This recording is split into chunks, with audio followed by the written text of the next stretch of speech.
Chapter 490. This chapter thanks me as a Pygeo. I was about to write about the Crown Prince for the last time, when I saw his post in the Qing Union Club. I feel the same way. Sad. Everyone, please continue to vote for today's monthly votes. I really can't do it anymore. I have no more excuses. Silently and perversely canvass votes. The greater the profit, the greater the lie, and the more outstanding the actor. Fan Xian deeply believed in this. Standing in the court, what they tested each other was the ownership of the chair. This was the greatest benefit in the world, so it would not be strange for the Crown Prince to tell such a big lie in front of him. The problem was that Fan Xian had no way of determining how true the Crown Prince's words were. If he was in the Crown Prince's position, would he make such a promise? Let bygones be bygones. Given the Crown Prince's natural position, the Empress Dowager's love, and his unknown relationship with the eldest princess, if he also had Fan Xian's support from the Overwatch Council and Palace Treasury, no one would be able to stop his ascension to the throne. If he could obtain Fan Xian's support, it seemed that the Crown Prince could make enough sacrifices. The problem was, given Fan Xian's life experience and knowledge, he did not think that this kind of transaction would happen unless the Crown Prince truly became a fatherless person. If he truly became such a person, how could Fan Xian dare to sit next to him? He chatted warmly with the Crown Prince. Occasionally, he would think of when he first entered Jingdo, the Crown Prince's good attitude toward him, and those stories. The complicated clouds in his heart grew thicker. Is Wanner all right? After walking around the royal palace for so long, only the Crown Prince was the first person to directly ask if Wanner was all right. He asked very directly. Fan Xian smiled. His mind was slightly absent-minded. He spoke intermittently to the Crown Prince, but his gaze fell on the other party's face. Looking at it seriously, he gradually saw some details that he had never noticed before. The Crown Prince was very lonely and pitiful. As he walked out of the Eastern Palace, the sun had gradually set. The faint red light of dusk shone on the vermilion palace walls, and gradually spread out. It covered the cold-resistant short plants and palace buildings around him in a layer of red, an inauspicious red. Fan Xian placed his hands behind his back. His expression was calm, as if he was deep in thought. His thoughts were all on the Crown Prince. Thinking about it now, Fan Xian realized that of the 5 princes, including himself, the most pitiful was the Crown Prince. He was only a little older than Fan Xian, and the Yi family had been destroyed before Fan Xian was born. What about the Crown Prince? For years after the destruction of the Yi family, on a night of bloodshed in Jingdo, the Crown Prince's maternal family was slaughtered to the last. His maternal grandfather died at his father's hands. He lost far more family than he did. From then on, the Crown Prince lived alone in the palace, living in anxiety and unease. The only people he could rely on were the Empress Dowager, and the Empress who loved him dearly. No, the Empress did not count. Just as his father had said in the past, the reason the Emperor did not abolish the Empress, and make it difficult for him to inherit the throne, was because the Empress was extremely stupid. Her relatives had been completely slaughtered. This kind of situation was exactly what the Emperor needed. The only person the Crown Prince could rely on was the Empress Dowager. As he gradually grew up, the environment of the palace, and the Empress' deep memories of the past created the Crown Prince's mediocre and slightly timid personality. He had no friends and could not have friends. He could only be silent. However, the Qing Emperor did not want the successor he had chosen to be silent forever, so he picked out the second prince with the intention of sharpening the Crown Prince's knife. In the end, he picked out Fan Xian, and took down the second prince to continue to sharpen the Crown Prince. Such an abnormal life would naturally lead to many psychological problems. Silence in silence. Either explode in silence, or become perverted in silence. The Crown Prince seemed to have chosen the latter. However, his heart did not seem to have an overly terrifying part. Fan Xian walked to the bottom of the palace wall, and turned his head to look at the towering Taiji Palace glowing with a fiery light. He narrowed his eyes slightly, and sighed in his heart. When did he want to stand against you?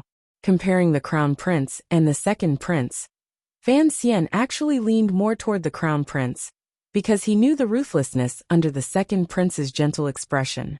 He could try to knock the second prince off his horse, and thus preserve his life, but he could not use the same method on the crown prince. Because the crown prince's position was too special, he would either soar into the clouds and transform into a dragon, or he would bleed under his scales and fall to the yellow springs. The second prince had to do something to inherit the throne, so he gave Fan Xian too many opportunities. However, the crown prince was the exact opposite. He did nothing and could not do anything. Only then would he naturally inherit the throne. Once the crown prince thought through this, he would be like what he had shown this year. He would intelligently maintain his calm and watch everything with cold eyes. However, calmness did not mean magnanimity. If Fan Xian was truly blinded by this illusion and softened his heart, once the other party actually ascended the throne, what welcomed Fan Xian would certainly be the Empress Crei's pursuit for revenge, and the eldest princess' merciless purge. At that time, would the crown prince still cherish his life? However, the second prince had not been beaten back by Fan Xian. The crown prince had also charged forward. He gently clenched his fists and made his heart cold and hard. He thought to himself, "It is not easy for anyone to survive in this world. Don't blame me." He took one last look at the setting of the royal palace, that seemed to be on fire, and tilted his head slightly. The source of all of this was actually the middle-aged man sitting on the dragon chair. Fan Xian suddenly felt a glimmer of pleasure. He wanted to see the middle-aged man's embarrassed expression turn into rage. He wanted to break through the emperor's calm disguise and truly tear at his heart. When all was said and done, everyone was a group of cruel people. On this day, the sky was high and the clouds were light. Spring had not yet arrived, but the sky was clear. The winter trees on both sides of the road outside the Jingdo city gates spread their branches, baring their fangs and brandishing their claws, to frighten the people far away from home. A row of black carriages filed out from the city gates and lined up by the side of the road. At the same time, they waited for the large group of people in front to disperse. A young man lifted the curtain and came out. Standing in front of the carriage, he put his hand on the awning and looked in that direction. He furrowed his brows slightly and said to himself, "Why is this happening?" The young man was Fan Xian. It was already February. He could not find any more excuses to stay in Jingdo. Furthermore, under these circumstances, he knew that the further he left Jingdo the better. Only then would he not drag himself into the water. However, the matter of Cece's pregnancy gave him a headache. Later, after a good discussion in the manor, they decided to have one stay in Jingdo to take care of her, and let him go to Jiangnan alone. Today was the day he would leave Jingdo. With the precedent, he did not inform many people. Even the young scholars in the Imperial College did not receive the news. His journey this time was relatively quiet, and there was a bit more loneliness. Fan Xian looked at the Qing soldiers lining up in front of the road, and furrowed his brows slightly. In a short while, a few riders broke away from the even more parting group. These riders circled back and rode toward Fan Xian's group of carriages. Hearing the sound of hooves, Fan Xian smiled slightly, and got off the carriage to wait. At the very front of the riders was an officer wearing thin cotton-lined armor. He looked very heroic. Behind him followed a few deputies. The officer rode in front of Fan Xian and dismounted with a whip. His movements were clean and efficient. When he took off the armor on his face and revealed his handsome and warm face, only then did Fan Xian realize that this person was King Jing's heir, Li Hongqing. Who would have thought that we would leave the capital at the same time? Li Hongqing patted Fan Xian's shoulder heavily and said with a smile. Fan Xian shook his head and sighed. Staying well in Jingdo, why go join the army? As a man, of course, he has to seek achievements. But it is not necessary to seek them on the battlefield. If the king had not told me, I would not have known you had such plans. The Qing kingdom conquered the world on horseback. Their people were simple and valiant. Even the children of the royal family learned horsemanship and martial arts from a young age. From the previous generation, they had the habit of joining the army. In this generation, the great prince was a model figure. He had started as a minor officer and climbed to the position of a great general. Li Hongqing was silent for a moment. He then said, "You also know that if I stay in Jingdo, my father will always keep me locked up in the manor." That is no different from being in prison. I would rather go to the west and fight with the strange, who people than suffer these grievances again. Fan Xian was silent for a long time. He then raised his head and slowly said, "You must take care of yourself. Otherwise, I will feel apologetic. If I can make you feel apologetic, then this expedition will not be a loss." Li Hongqing smiled after a slight pause. In life, one has to find a few goals for oneself. This time, I joined the Western Expedition Army to fulfill a dream I had since I was young. Fan Xian said, "I didn't know you had such a dream in life. I had thought your dream in life was all on the pleasure boat." The two of them smiled at each other. They noticed that there were still many people beside them, so it was not convenient for them to talk in depth. Li Hongqing held the reins of his horse and rode side by side with Fan Xian. They came to the slope below the official road. The leafless and withered branches were even denser here, blocking out the dim sunlight in the sky into patches of coldness. It was quiet. No one could hear the two of them talking. Li Hongqing was silent for a moment. A relaxed smile gradually rose to his face. Happily, he said, "The matters of these 2 years have made me understand. In Jingdo, I can't win against you. The second prince also can't win against you. This is good. I'll leave Jingdo for you to play. I'll go play in the west." Fan Xian smiled bitterly. For a moment he didn't know how to respond. A moment later he sincerely said, "The road to Shihu is long and difficult. You must take care. Although seeking fame in the military is a shortcut, it is also a dangerous path. Although the great prince holds military power in his hands, you know how hard it was to waste a few bitter years in the west." Li Hongqing nodded his head thoughtfully. "Seriously," he said, "since I've joined the army, I've long been mentally prepared. Father also knows what I'm thinking. Otherwise he wouldn't have nodded." His so-called thinking meant that he had truly decided to leave the tiresome and dangerous battles in Jingdo. However, Fan Xian remembered that the main force of the Western Expedition Army was still the Yi family, the family of the second prince's father-in-law. He couldn't help but feel a strange feeling in his heart. Looking at Li Hongqing's face, he resisted and resisted. In the end, he couldn't resist and said, "Yi Zhong is the second prince's father-in-law. Since you've decided not to participate in the affairs of Jingdo." Before he could finish his reminder, Li Hongqing had already waved his hand to stop him from speaking. Calmly he said, "Relax, I will do what I promised you. I'm not an idiot. It's just," he smiled, "it's just that you appear to be a bit too smart, which makes it difficult for us to find opportunities to show our abilities. Particularly during these 2 years, you've used my father to suppress me. If I don't lower my head to you, I'm afraid I'll still be under house arrest." Fan Xian smiled bitterly. "It's not that I'm using King Jing to suppress you. It's that King Jing is using me to suppress you. You have to be clear about this." "It's fine no matter what." Li Hongqing sighed. "In any case, my father and you think the same. Since it's like this, why should I forcefully struggle for anything? It's good to go to the west this time. Presumably, the blood and fire on the battlefield will be more direct." He suddenly calmed down and looked into Fan Xian's eyes.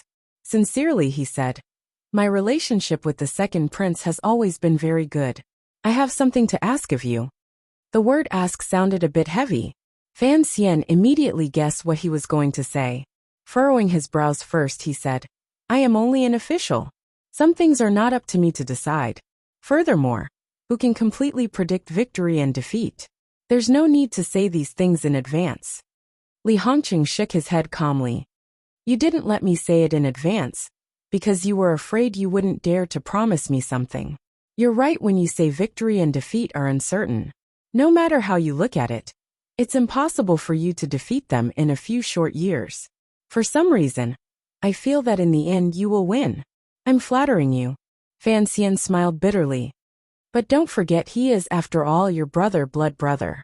Li Hongqing looked into his eyes and said seriously, "If that day really comes, I hope you can let him live." "You think too highly of me."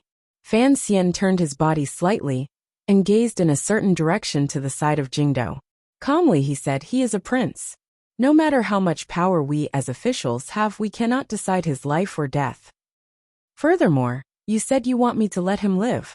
If one day the second prince catches me, will he let me live? His voice gradually became cold. I've given the second prince enough time to think. You know why I've shaved off his wings this year. But he won't do it. His heart is too big, so big that he can't control it. Since it is so, if I still extravagantly control myself, then I am looking for death. Li Hongqing slowly lowered his head and said, since he was 10, he was forced onto the path of fighting for the throne. After all these years, it has already become his unchangeable goal in life. Even if you beat him until he is the only one left, he will not be satisfied. That's the principle. Fan Xian's expression gradually became cold. He raised his right arm and pointed in a certain direction he was facing. A few dozen li from here is the Fan family's country estate. Do you know what's there? Li Hongqing glanced at him. There are 4 people buried there. Fan Xian lowered his arm and said. Fan Xian put down his arm. The 4 guards of the Fan family are buried. They were with me after I entered the capital. They were killed on Yulan Street. He continued. The attack on Yulan Street was the eldest princess's idea and the second prince's arrangement. Although you were used, you can't deny that no matter how you look at it, you are an accomplice. From that day on, I swore that in Jingdo, if anyone else wanted to kill me, I would not show any mercy to them. During these 3 years, too many people have died. Many people have died on my side, and many people have died on their side. The hatred between the 2 sides has long become blood in the mud. No matter how it is washed, it cannot be washed clean. Since the second prince thinks he can continue to drag it out with the Yi family's help, then I will drag it out with him.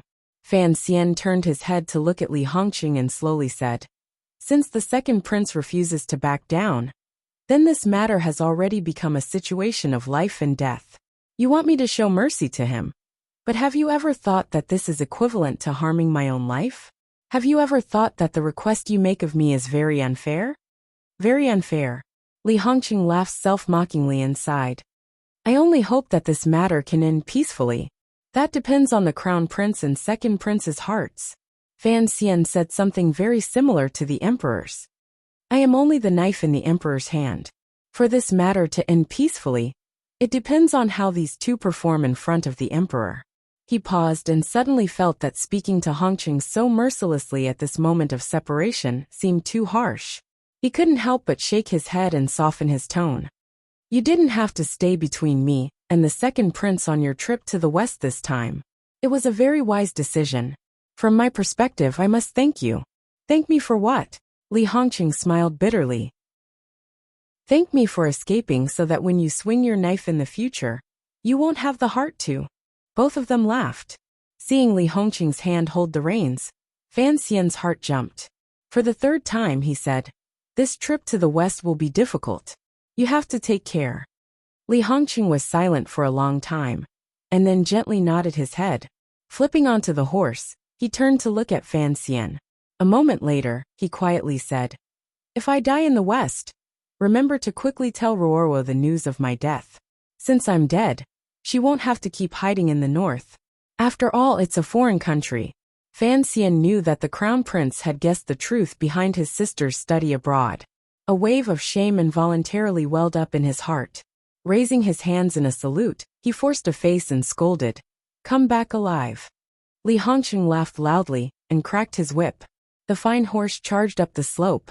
Leading the other 3 riders, they rode straight west along the official road, kicking up plumes of dust. Fan Xian watched the scene with narrowed eyes and secretly prayed for Hongqing's safety. At dusk, the Overwatch Council's carriages heading to Jiangnan once again passed by the little valley where they had been attacked.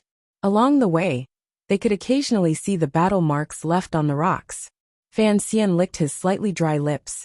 A powerful murderous intent surged in his heart. This trip to Jiangnan was to wrap things up.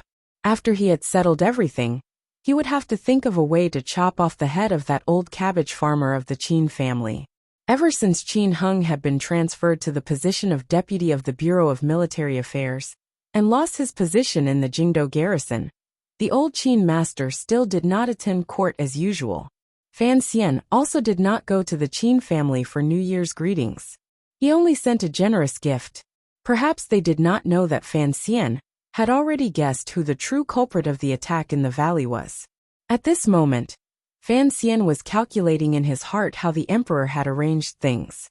Using the attack in the valley, a few important positions in the court had already been changed to new people and successfully carried out a new generation. However, the old Qin family and the Yi family's prestige in the military was still very strong. The emperor would certainly not be satisfied with the current situation. What exactly would the emperor do? Fan Xian often asked himself if he was sitting on the dragon chair. The purge of the military this time would certainly be done more thoroughly, and not as small as it was now. It would still give these military elders enough opportunities to move around. Perhaps it was the sudden advance of Shi who that messed up the emperor's overall plan.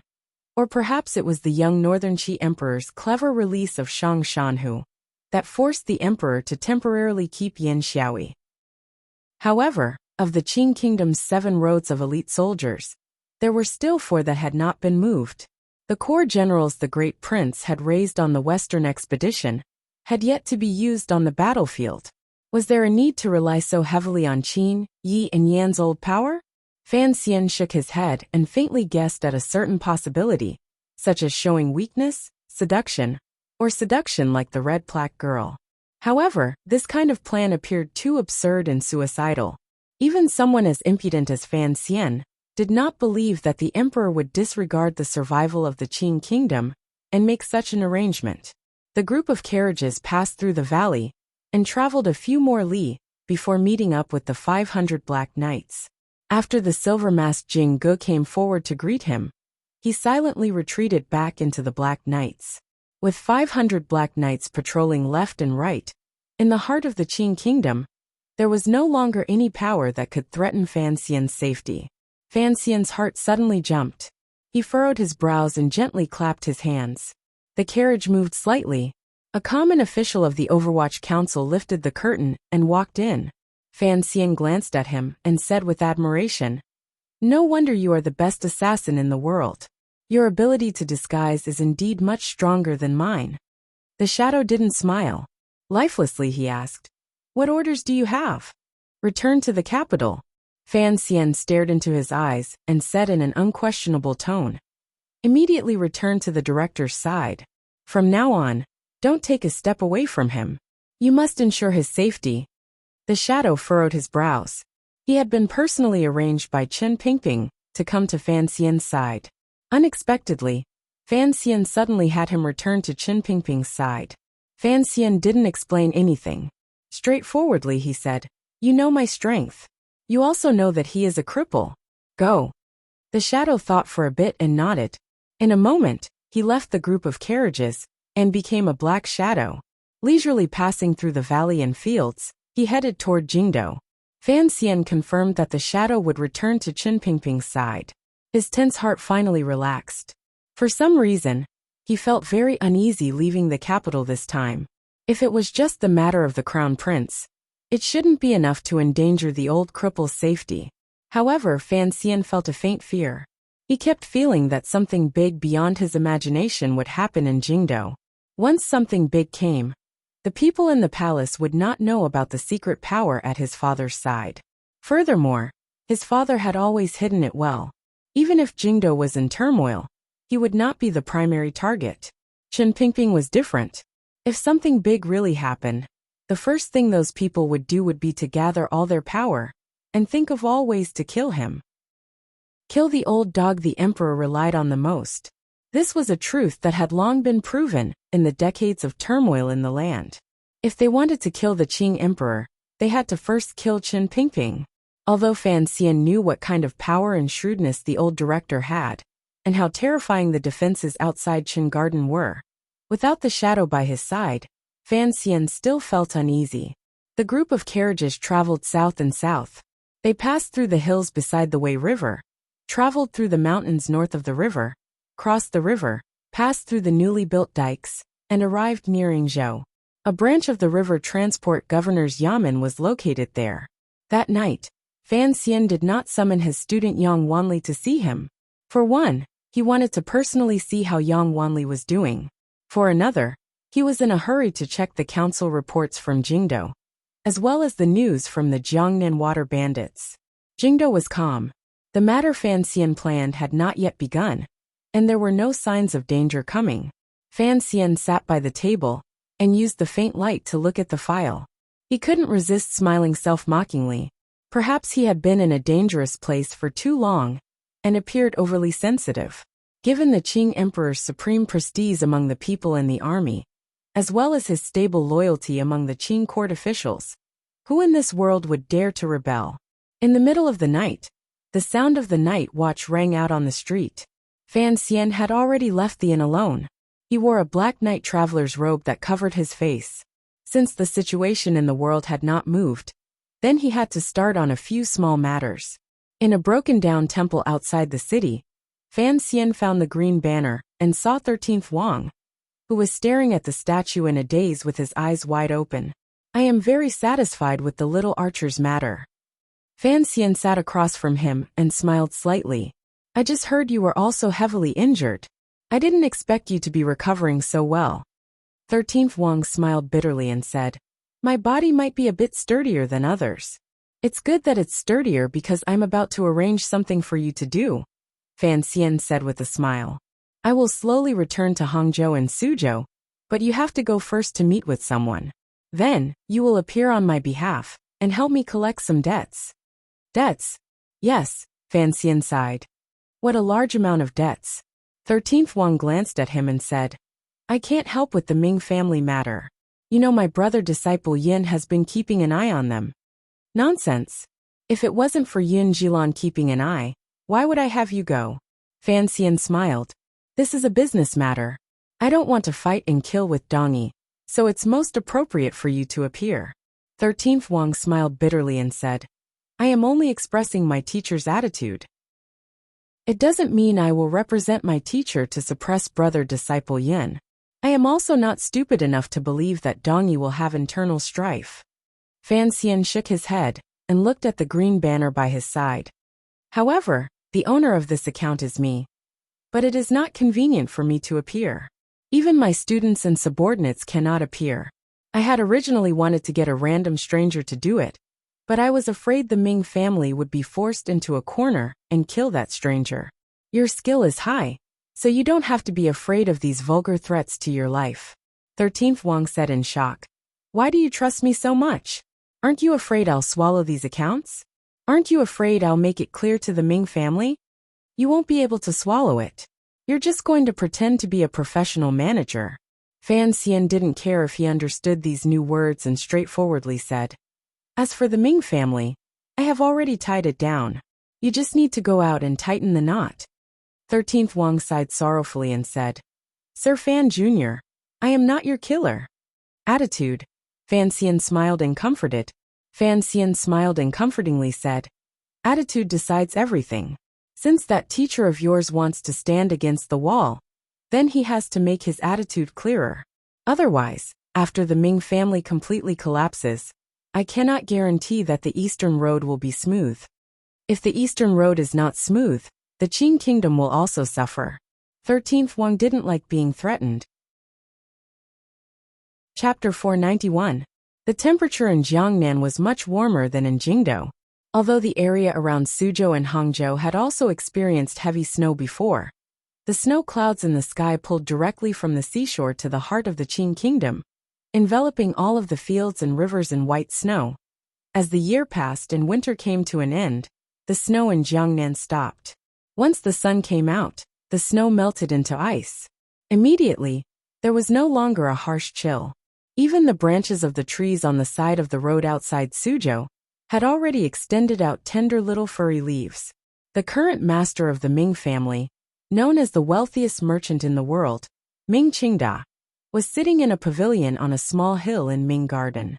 His gaze went over the tall courtyard walls and landed on the tender greenery between the trees.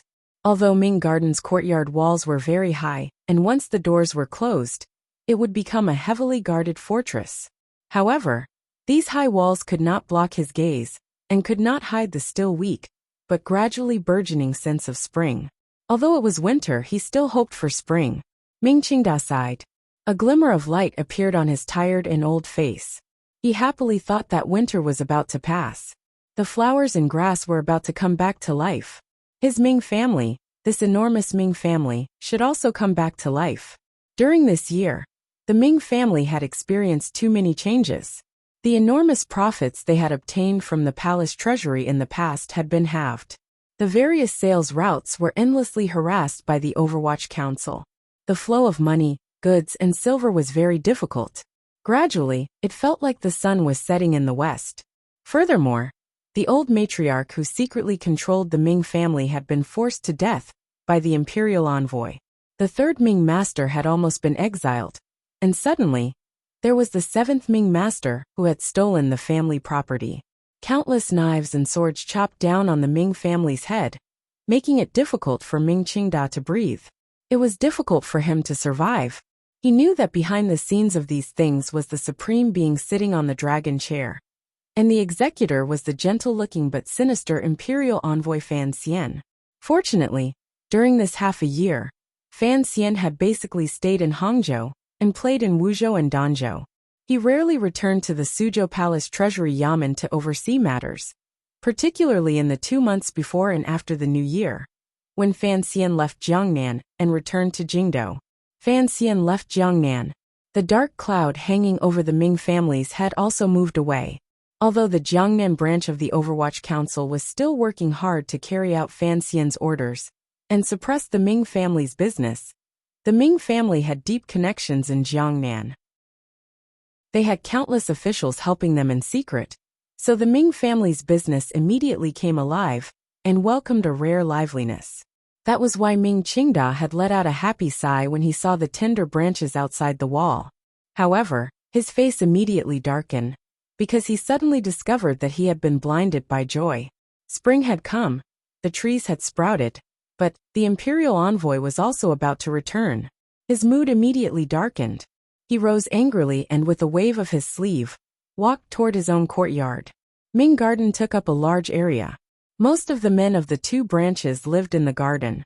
Originally, according to theory, after the old Ming matriarch died, Ming Qingda, as the master of the family, should have moved into the old matriarch's little courtyard on the highest ground. However, Ming Qingda firmly did not agree to the proposal of the clan. Using the excuse that he missed his mother, he changed the courtyard into the Hall of Remembrance. He knew why he didn't dare move into that little courtyard.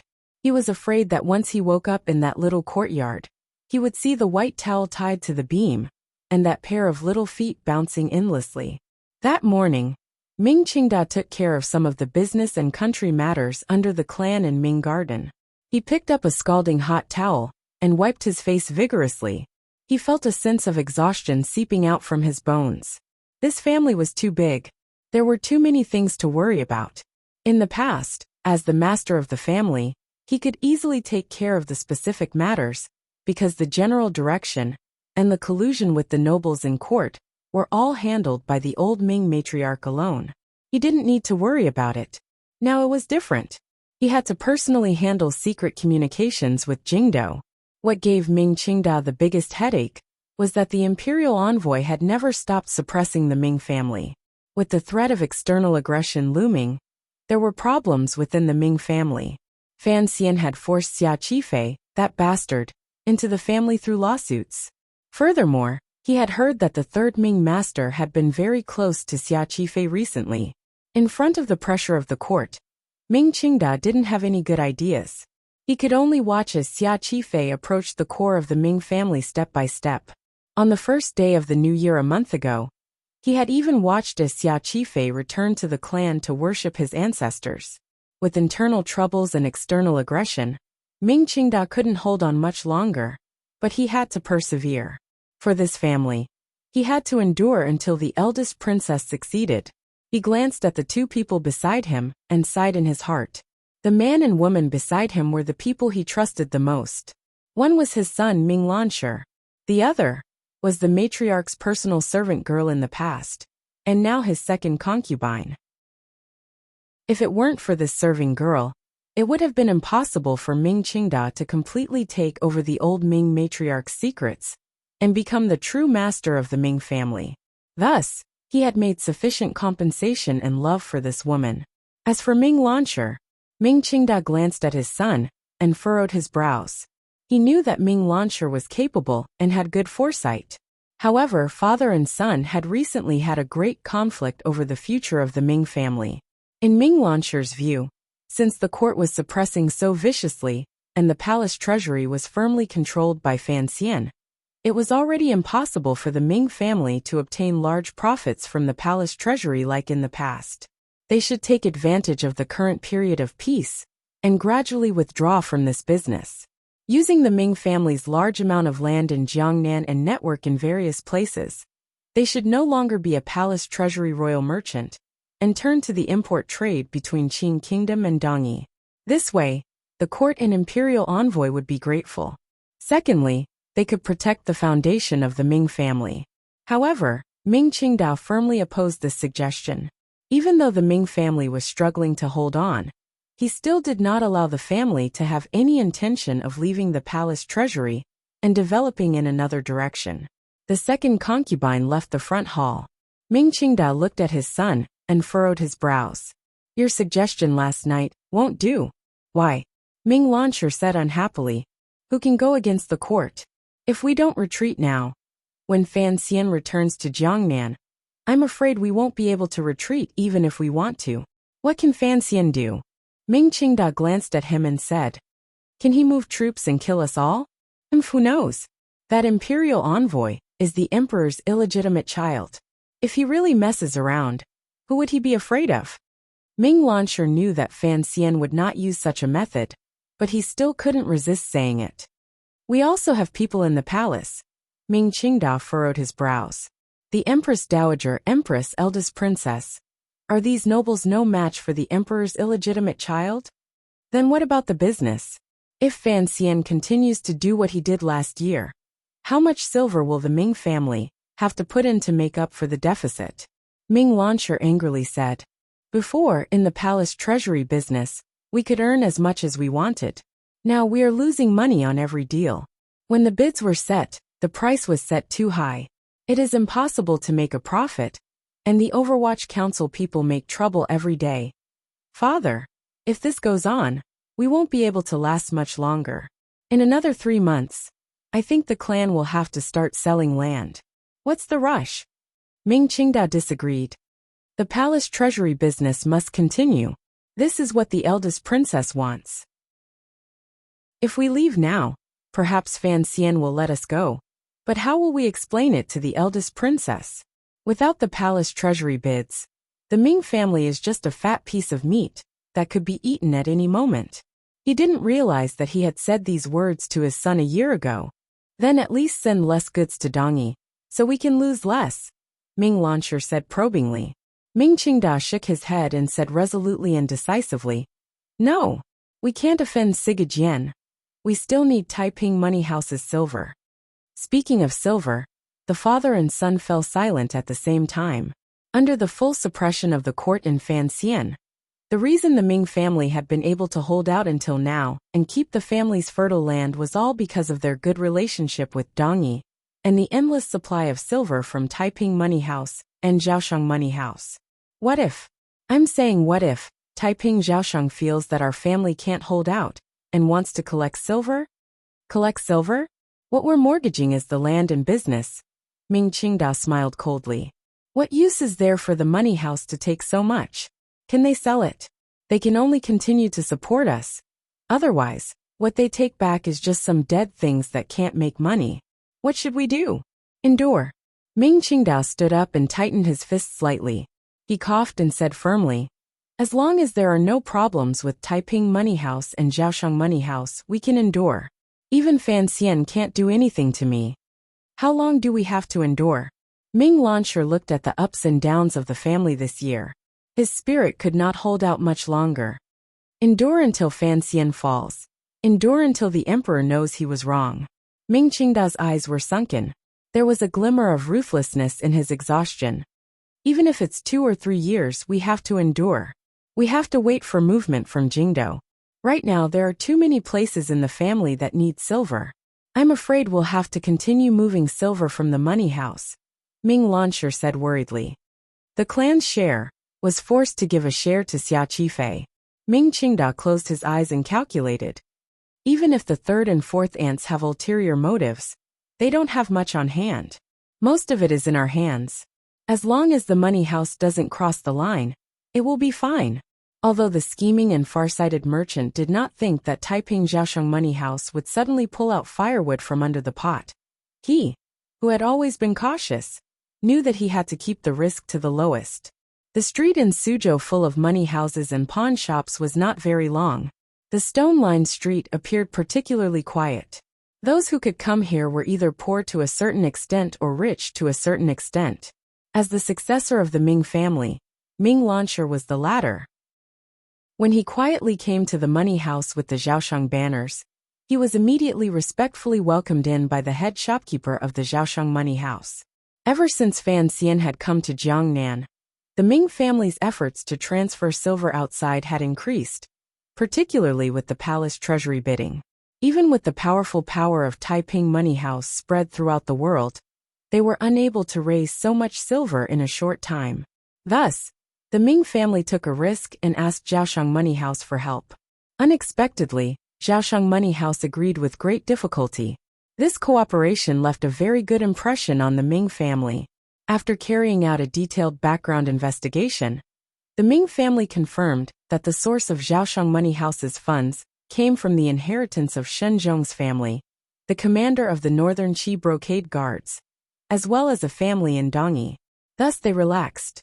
The cooperation between the two sides increased day by day, and was seamless. Jiaosheng money house had already become the Ming family's largest partner other than Taiping money house. In a year, the Ming family had already moved out more than 3 million liang of silver from this money house. Ming Launcher had come again to transfer silver. The two sides very familiarly signed the contract and notarial deed, and completed each other's procedures. The head shopkeeper of Jiaosheng money house suddenly revealed a difficult expression and said, "Young Master Ming, there is something I don't know if I should say." Ming Launcher furrowed his brows slightly, but his heart thumped. He wondered if Jiaosheng money house had suddenly developed some kind of suspicion toward the Ming family. As expected, the plain-looking head shopkeeper probingly said, "These 2 months have been good, but I heard the imperial envoy is about to return to Jiangnan." Ming Launcher huffed coldly. The entire world knew that his family was not on good terms with the imperial envoy, but Jiaosheng money house had not been afraid before. "Why were you afraid now?" The head shopkeeper smiled warmly and said, "The Ming family has been dominant in the Jiangnan business world for 100 years. Naturally, our little money house would not suspect anything. However, let me remind you, there are many money-making businesses in this world. Why must you fight against the court?" Ming Launcher's heart jumped. This perfectly matched his intention of moving the Ming family onto another path. However, he was, after all, not directly involved in the Ming family. He also had a glimmer of suspicion toward this head shopkeeper's sudden reminder. In front of this outsider, he wouldn't say anything. He smiled slightly and said, "What business can make more money than the palace treasury?" The head shopkeeper chuckled and didn't say anything more. After the Ming family's carriage left the street made of stone, the head shopkeeper of Jiaosheng money house bent his body slightly and returned to the heavily guarded inner storeroom at the back. The storeroom stored silver and bills from various places. It was clear that the head shopkeeper placed great importance on the Ming family's bill of exchange in his hand. He carefully placed it in a separate wooden box and glanced inside. The bills inside were already very thick. If Jiaosheng money house forced the Ming family to pay back the money, the Ming family would not break their contract with the court and break away from the palace treasury sales. Then they could only sell off their rich family property to pay back the money. Of course, Jiaosheng money house would not do such a thing. The head shopkeeper suddenly thought of something and smiled at the assistant beside him. "How much silver has the sixth master borrowed?" "It has already exceeded the limit," the assistant said respectfully. He greatly admired the head shopkeeper's methods, because he knew that Jiaosheng money house now actually owned nearly half of the Ming family. Although the value of the Ming family's property was definitely more than this, things like wealth, once reflected on bills, would always shrink a lot at a rather clever moment. That customer has a seal. Yes. The head shopkeeper nodded. He knew that his master was preparing to take action. However, hadn't he still not returned to Jiangnan? In the side room behind Jiaoshang Money House, the head shopkeeper saw the green banner at a glance and respectfully asked, "Sir, what should we do next?"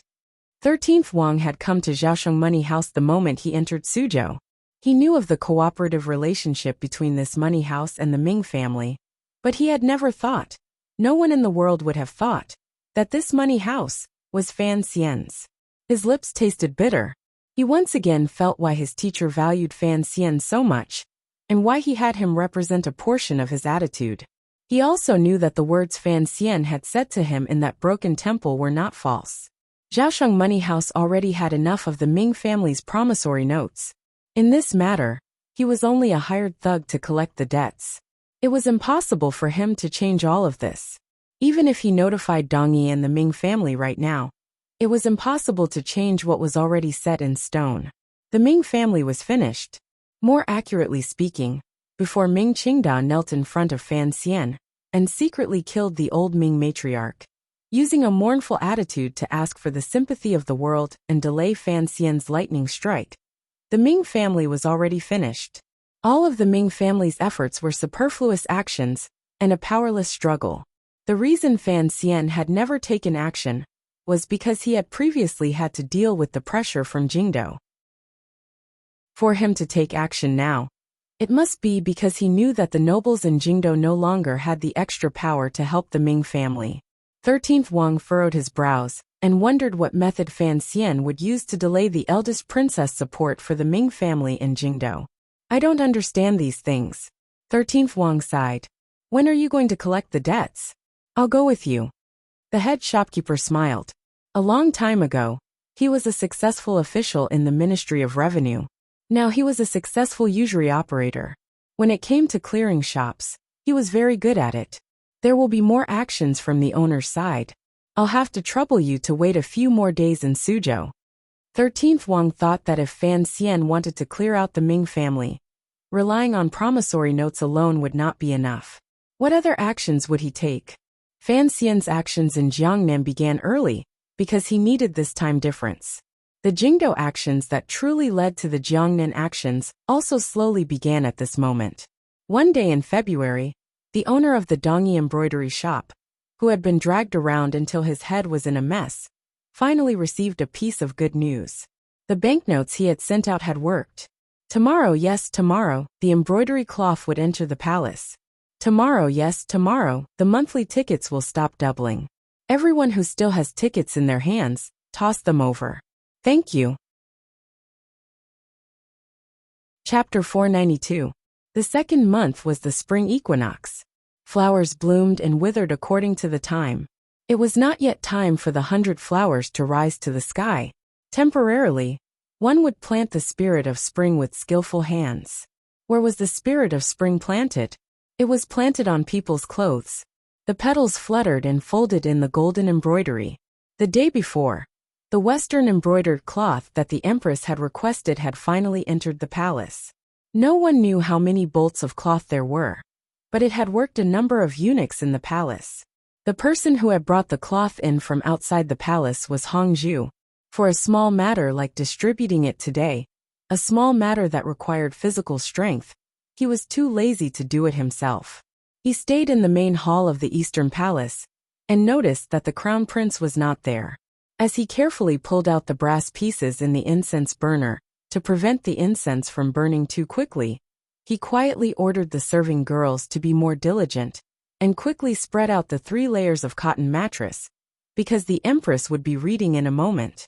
Before long, a wave of fragrant wind brushed past. The inner curtain was lifted.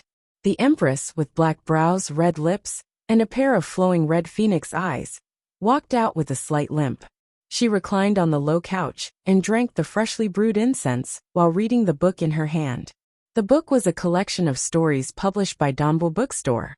Although the Empress hated Fan Xian and feared him, in her daily pastimes, this mother of the country did not want to lower the quality of her life. After skimming through a few pages, the Empress' brows furrowed.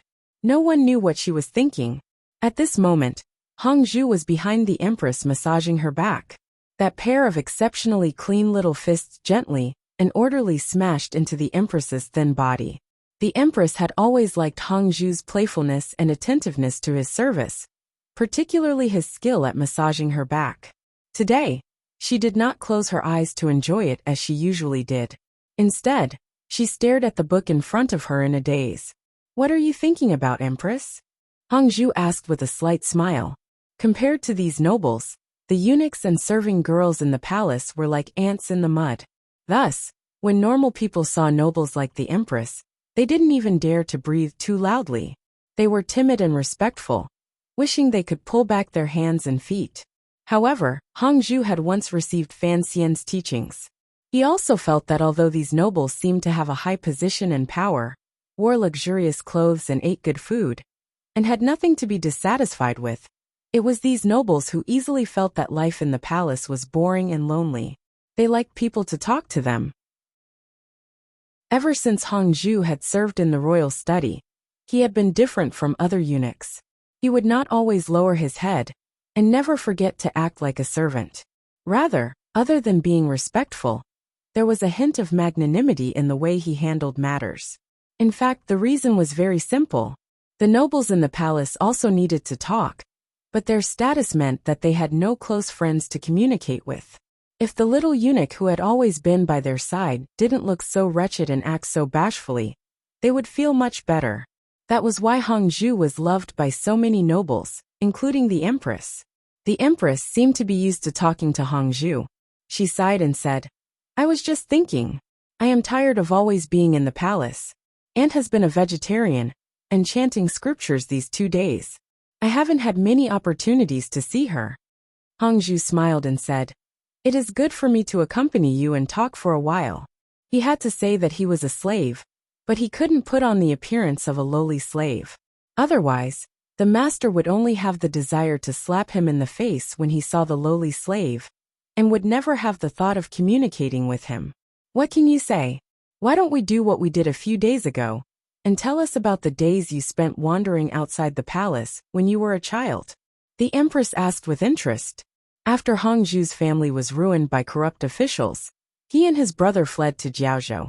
In those years, who knew how much suffering they had suffered, and how many joys and sorrows of the human world? In terms of experience, he was much richer than these nobles who had grown up in noble families. Especially the secrets of the beggars, the rumors of the Jianghu, and the eating and playing of the common people. When they fell into the ears of the empress, they seemed so fresh and interesting. Today, Hongzhu was telling a true joke he had heard on his wanderings. It had to do with the girls in the brothels. After all, he was in the royal palace, and the person listening to the story was the mother of the country. Thus, Hongzhu was particularly careful when he told the story, and didn't dare to say too many explicit words. As the empress listened to this story, a ripple appeared in her eyes. She smiled slightly and felt that it was amusing. She quickly yawned to hide it. She was in front of Hongzhu, so he couldn't see. He just felt surprised that the empress didn't stop him from continuing. After all, he was young. How could he know that no matter how sacred and inviolable a noble was, in reality, the things in their minds were no different from those of the women in the marketplace? After he finished the story, the empress sighed and said, "The children of the common people do indeed have a hard time, but they can also see some different things." Hongzhu smiled awkwardly and said, "It's hard. What kind of person is the empress?" Since childhood. This naturally led the topic to the empress's childhood. For a moment, the empress was lost in thought. She thought of the present emperor. When she was young, he was still that unsmiling cousin. It seemed that they had occasionally had happy times together. However, later on, how did it become like this? She immediately thought of the price her family had paid on that night when Jingdo bled with blood. Her emotions began to become unstable and gradually gained a sense of sorrow. Hongzhu carefully controlled his words. He used his peripheral vision to watch the frequency of the empress's eyelashes blinking. He then turned the content of the conversation to the little playthings of the empress in her childhood. At this moment, the empress was warning herself in her heart. Furthermore, she couldn't tell a servant too much about herself. Hearing him change the topic, her heart relaxed, and she began to count like she was counting her family treasures. After countless twists and turns, Hongju finally succeeded in, without leaving a trace, making the empress think of a piece of jade. A piece of jade that she had brought into the palace from her paternal family. The empress gestured at the size of the jade and said with a smile, "The quality of that piece of jade is not bad. Of course, it can't compare to the tributes stored on Dong Mountain. However, it would still be a rare quality in a normal noble family." "Oh right, that was given to my paternal family by the previous emperor. Thus, the engraving on it is the emperor's style. It is impossible to wear it outside." The empress unintentionally pointed at her chest. Although she was wearing a thick winter coat, her fingers still sank into her ample bosom. Hongju gently swallowed and quietly said with a smile, "I don't think I've seen the empress wear it in the palace. Although that jade pendant is quite warm, the water is too shallow. I used to wear it when I was a girl, but it doesn't suit me now." Hongju fawningly said, "Your Highness is a heavenly beauty, not less beautiful than before. What difference is there between you and a girl? No matter how shallow the water, it is still suitable." A stern look flashed in the empress' eyes. She lowered her voice and shouted, "Your words are getting more and more impudent." Hongju's expression was filled with shock. He quickly slapped himself heavily in the mouth, but he still did not notice the trace of a satisfied smile at the corners of the empress' lips, or the growing meaning in her eyes. Yesterday, the empress had learned of the news of the embroidered cloth entering the palace. Naturally, she did not worry about such a small matter.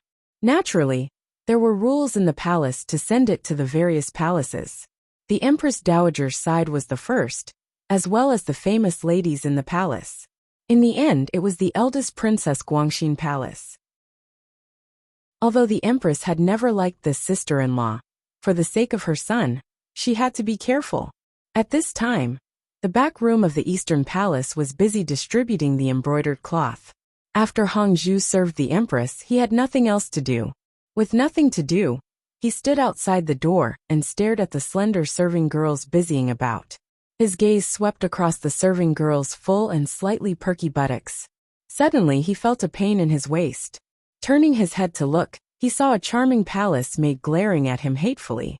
He couldn't help but scold in a low voice, "Xiao, you're crazy. There are so many people, and this is in the palace." This serving girl, who was brave enough to pinch the head eunuch in the Eastern Palace, was the Xiao that Fan Xian had once heard of. She was also the companion that Hongju had found in the loneliness of the palace. Xiao bit her lower lip and muttered, "Where are your eyes looking? You also know this is in the palace." Hongju chuckled and said a few words of comfort. He thought to himself, as a eunuch, he could only use his eyes and fingers to satisfy his cravings. What was there to be jealous about? He didn't think much of it. However, he suddenly thought of something and asked curiously, "What are you doing here?" His heart suddenly jumped. Lowering his voice, he said, "Don't tell me she wants you to go to the various palaces to deliver embroidered cloth?" Xiao looked curiously at his nervous expression and said with slight surprise, "No, I don't know what happened today, but the Empress suddenly remembered a small object that she hadn't used in a long time, and wanted me to go into the side room to look for it." Hongju's mood relaxed slightly. He carefully asked, "What object is it?"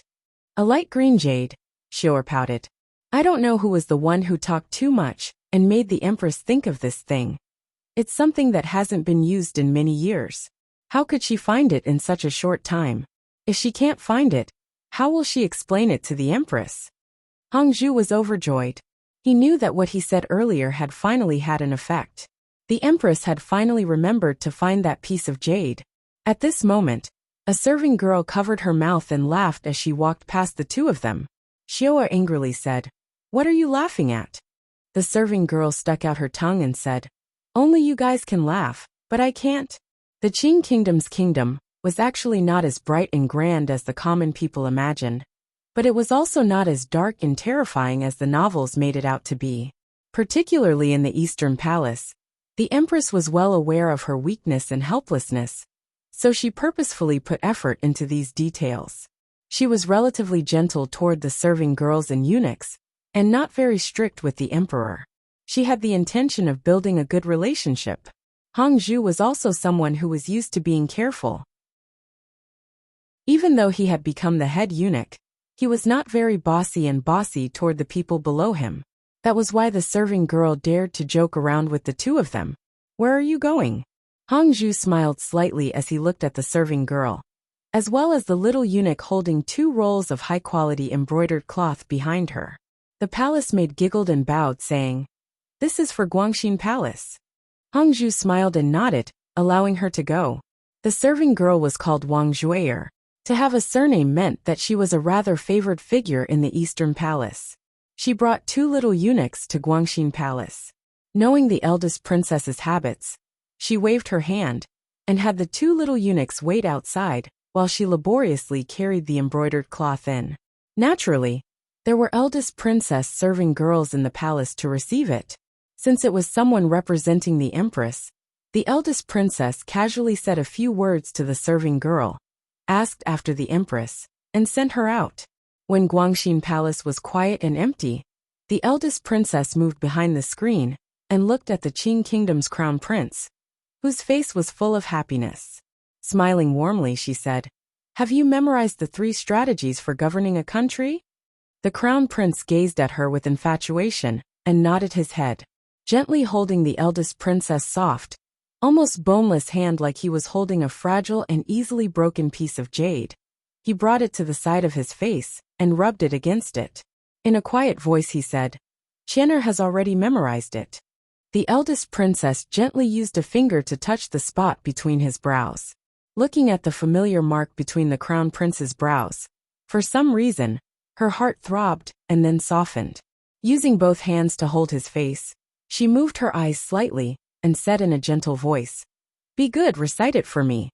In the Eastern Palace, the empress was throwing a temper tantrum because the serving girls had searched for a long time and still hadn't found Shui Qing'er's jade. This made the empress in a bad mood. Xiu'er stood fearfully by the empress's side. She thought to herself, "Why does this mistress have to work so hard on that piece of jade?"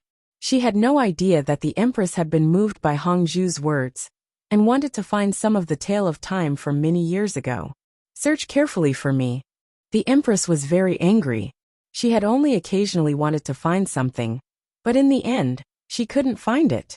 She was lenient, but these servants dared to overturn the heavens.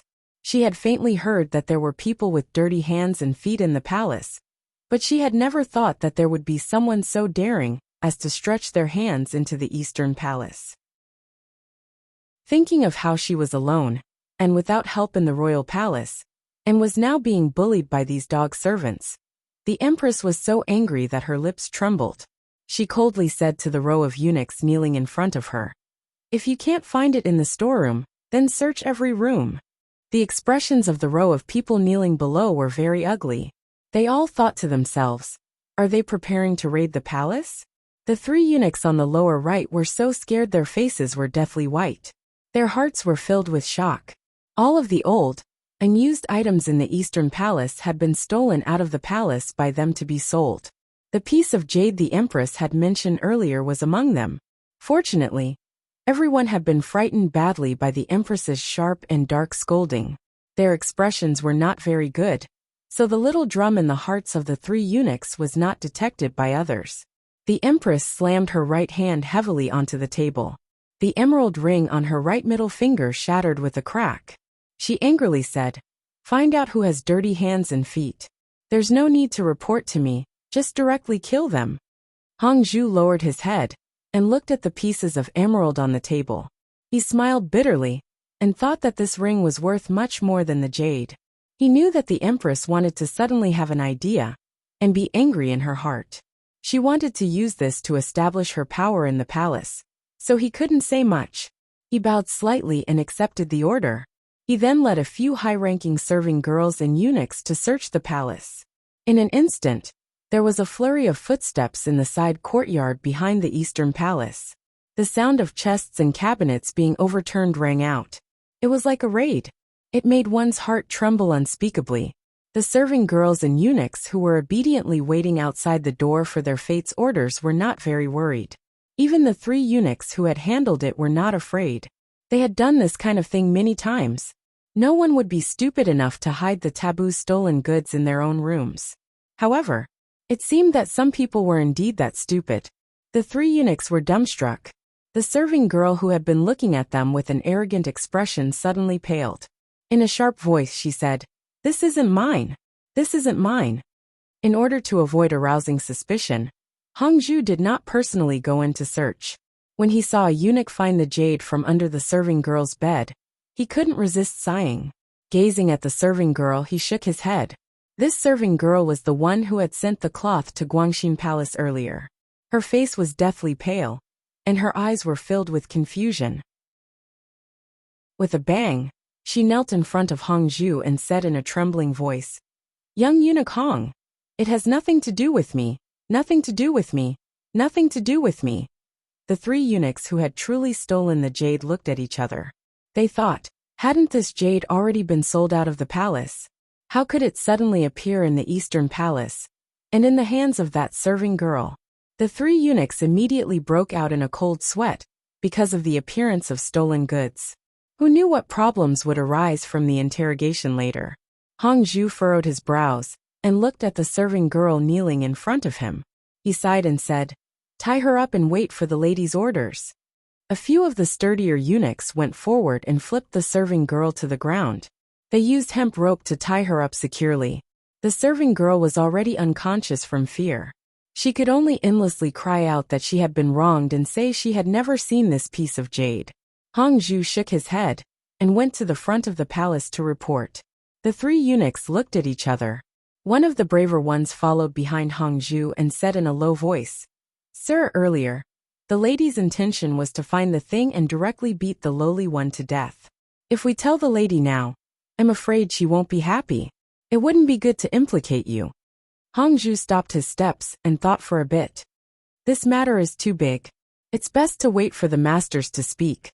As servants, we shouldn't meddle too much. A glimmer of disappointment flashed through the eunuch's eyes. He had originally wanted to borrow Hongzhu's hand to directly kill the serving girl. Then, no matter how the jade entered the palace again, as long as the person was already dead and the jade came back, it would not be traced back to him. He had not thought that Hongzhu would still go ask for the empress's orders. How could it be so simple? Hongzhu smiled coldly and glanced at him. How could she be so daring to steal something from the palace alone? There must be someone else helping her cover it up. Even if there wasn't a helper, where did this thing come from? In a bit, we will have the people of the internal court investigate it carefully. We will certainly be able to find the source. The eunuch's heart chilled. He thought to himself that the source, if the investigation continued, wouldn't the three of them be pulled out? No matter what, he did not dare to admit this matter to Hongzhu. He only asked probingly, "I wonder how the empress will deal with this. If they truly find the scourge in the palace, beating her to death is good. I'm just afraid that she will be thrown into the celestial prison and tortured by the Overwatch Council." Hongzhu sighed. The eunuch's eyes turned and he swallowed fearfully. After all, this is a palace matter. If the people of the internal court and Overwatch Council investigate, I'm afraid the empress will lose face. How about we investigate it ourselves first? Hongzhu seemed to be moved by these words.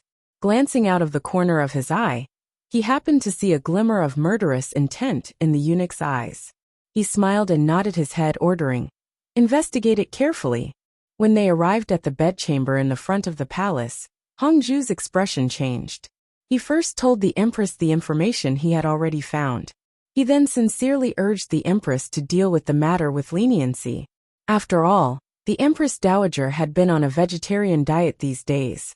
If someone died, she would probably not be happy. The empress was originally very angry, but after Hongzhu's persuasion, her anger gradually dissipated.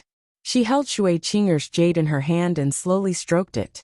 Furrowing her brows, she said, "That makes sense. However, death can be forgiven, but punishment cannot be avoided. Give the order to beat him heavily." Hongzhu accepted the order, and was preparing to go to the back when the empress called him back and said, "What are you going to do? Just give the order, stay here with me. I've always heard you boast about your dexterity with your hands. Weave a golden thread to tie this piece of jade together. The empress's expression was calm. No emotion could be heard from her. Hongzhu was secretly happy. He thought to himself that if he was asked to lead the investigation, who knew if he would be dragged into it? After an indeterminable amount of time, a eunuch knelt outside the palace with an ugly expression. Hongzhu furrowed his brows and went over to listen to him say something. His expression also became ugly. He moved closer to the empress's ear and quietly said a few words. The empress's beautiful brows furrowed and she said with disgust, "How inauspicious.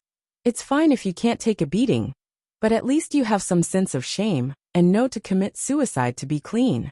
This mother of the nation casually said, "Have Jingle Hall drag it away and burn it." Hongzhu's heart trembled slightly. He knew that in the eyes of these nobles, servants like him were only objects to be ordered around and toyed with. Human lives were not worth as much as ants. He silently bowed, and then went to make arrangements for the serving girl's funeral. He knew that the serving girl's death was certainly not as simple as suicide. It had to have been secretly done by the eunuch. He had arranged to interrogate her in order to silence her and protect his glory, wealth, life, and wealth. However, this was something Hongzhu had arranged, so he was not very surprised. He only felt a glimmer of guilt toward the innocent serving girl. The Qing kingdom's royal palace was very large, taking up a quarter of Jingdo's area. Inside lived the noblest men and women in the world, as well as the lowliest women and people who were neither male nor female. In this cold palace, who knew how many stories happened every day? Who knew how many lowly people would mysteriously or silently disappear or die? And no one would remember that they had ever existed in the palace. Although the Qing royal family was not known for their strictness, this kind of strict barrier between classes meant that the royal palace would forever be a dog-eat-dog place.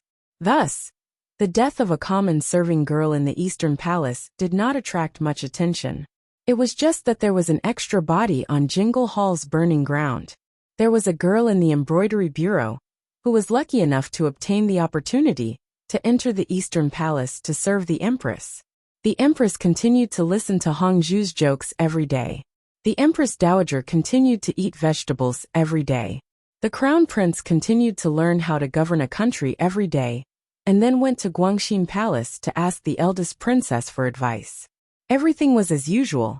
As long as it is a big clan, if someone attacks from the outside, it will not be destroyed immediately because it has a strong foundation. However, if there is a problem within the clan, and people start to attack each other, suspicion and internal strife will become the norm. Then the day of death will not be far. On the newly built earthen dike in Yingzhou, Fan Xian watched the river below the dike roll toward the east. Deep in thought, he said, "A 1,000-li dike can be destroyed by an ant's nest. A 1,000-year family can be destroyed by a thought." He turned his head to the dark-faced young Wanli and said, "I'm not just talking about the river dike you built or the Ming family. I'm also talking about the world." Fan Xian did not make his words clear. He calculated the time. Today should be the day the serving girl died. After a few more days, when the rumors spread and the emperor noticed the strange death of the serving girl in the Eastern Palace, given his suspicious nature, he would certainly find many problems. The tranquility and harmony of the royal family on the surface might cause an unexpected upheaval because of the death of that palace maid. "I'm seriously asking for your monthly votes here. In a few hours, the doubling of the monthly votes will end, and the friends behind me have narrowed the gap by 600 votes in one night. I'm feeling a little tight. I want to be in the top 3 this month, and these few hours will play a very important role. So please throw the votes in your hands over to me, and tamp down the soil and stones. Thank you, thank you." Chapter 493. Yang Wanli glanced at Fan Xian beside him and said, "Teacher, the Jiangnan matter has been settled. You don't have to worry too much." His words were spoken with sincerity. Yang Wanli had experienced more than half a year of wind and rain on the river embankment, and wrangling and shirking in the river transport governor's yamen. He had long gradually understood the true meaning of being an official, and the difficulties of the people's lives. As an official, If they wanted to work for the people and share the burdens of the court, they had to have power and money in their hands. Otherwise, they couldn't do anything.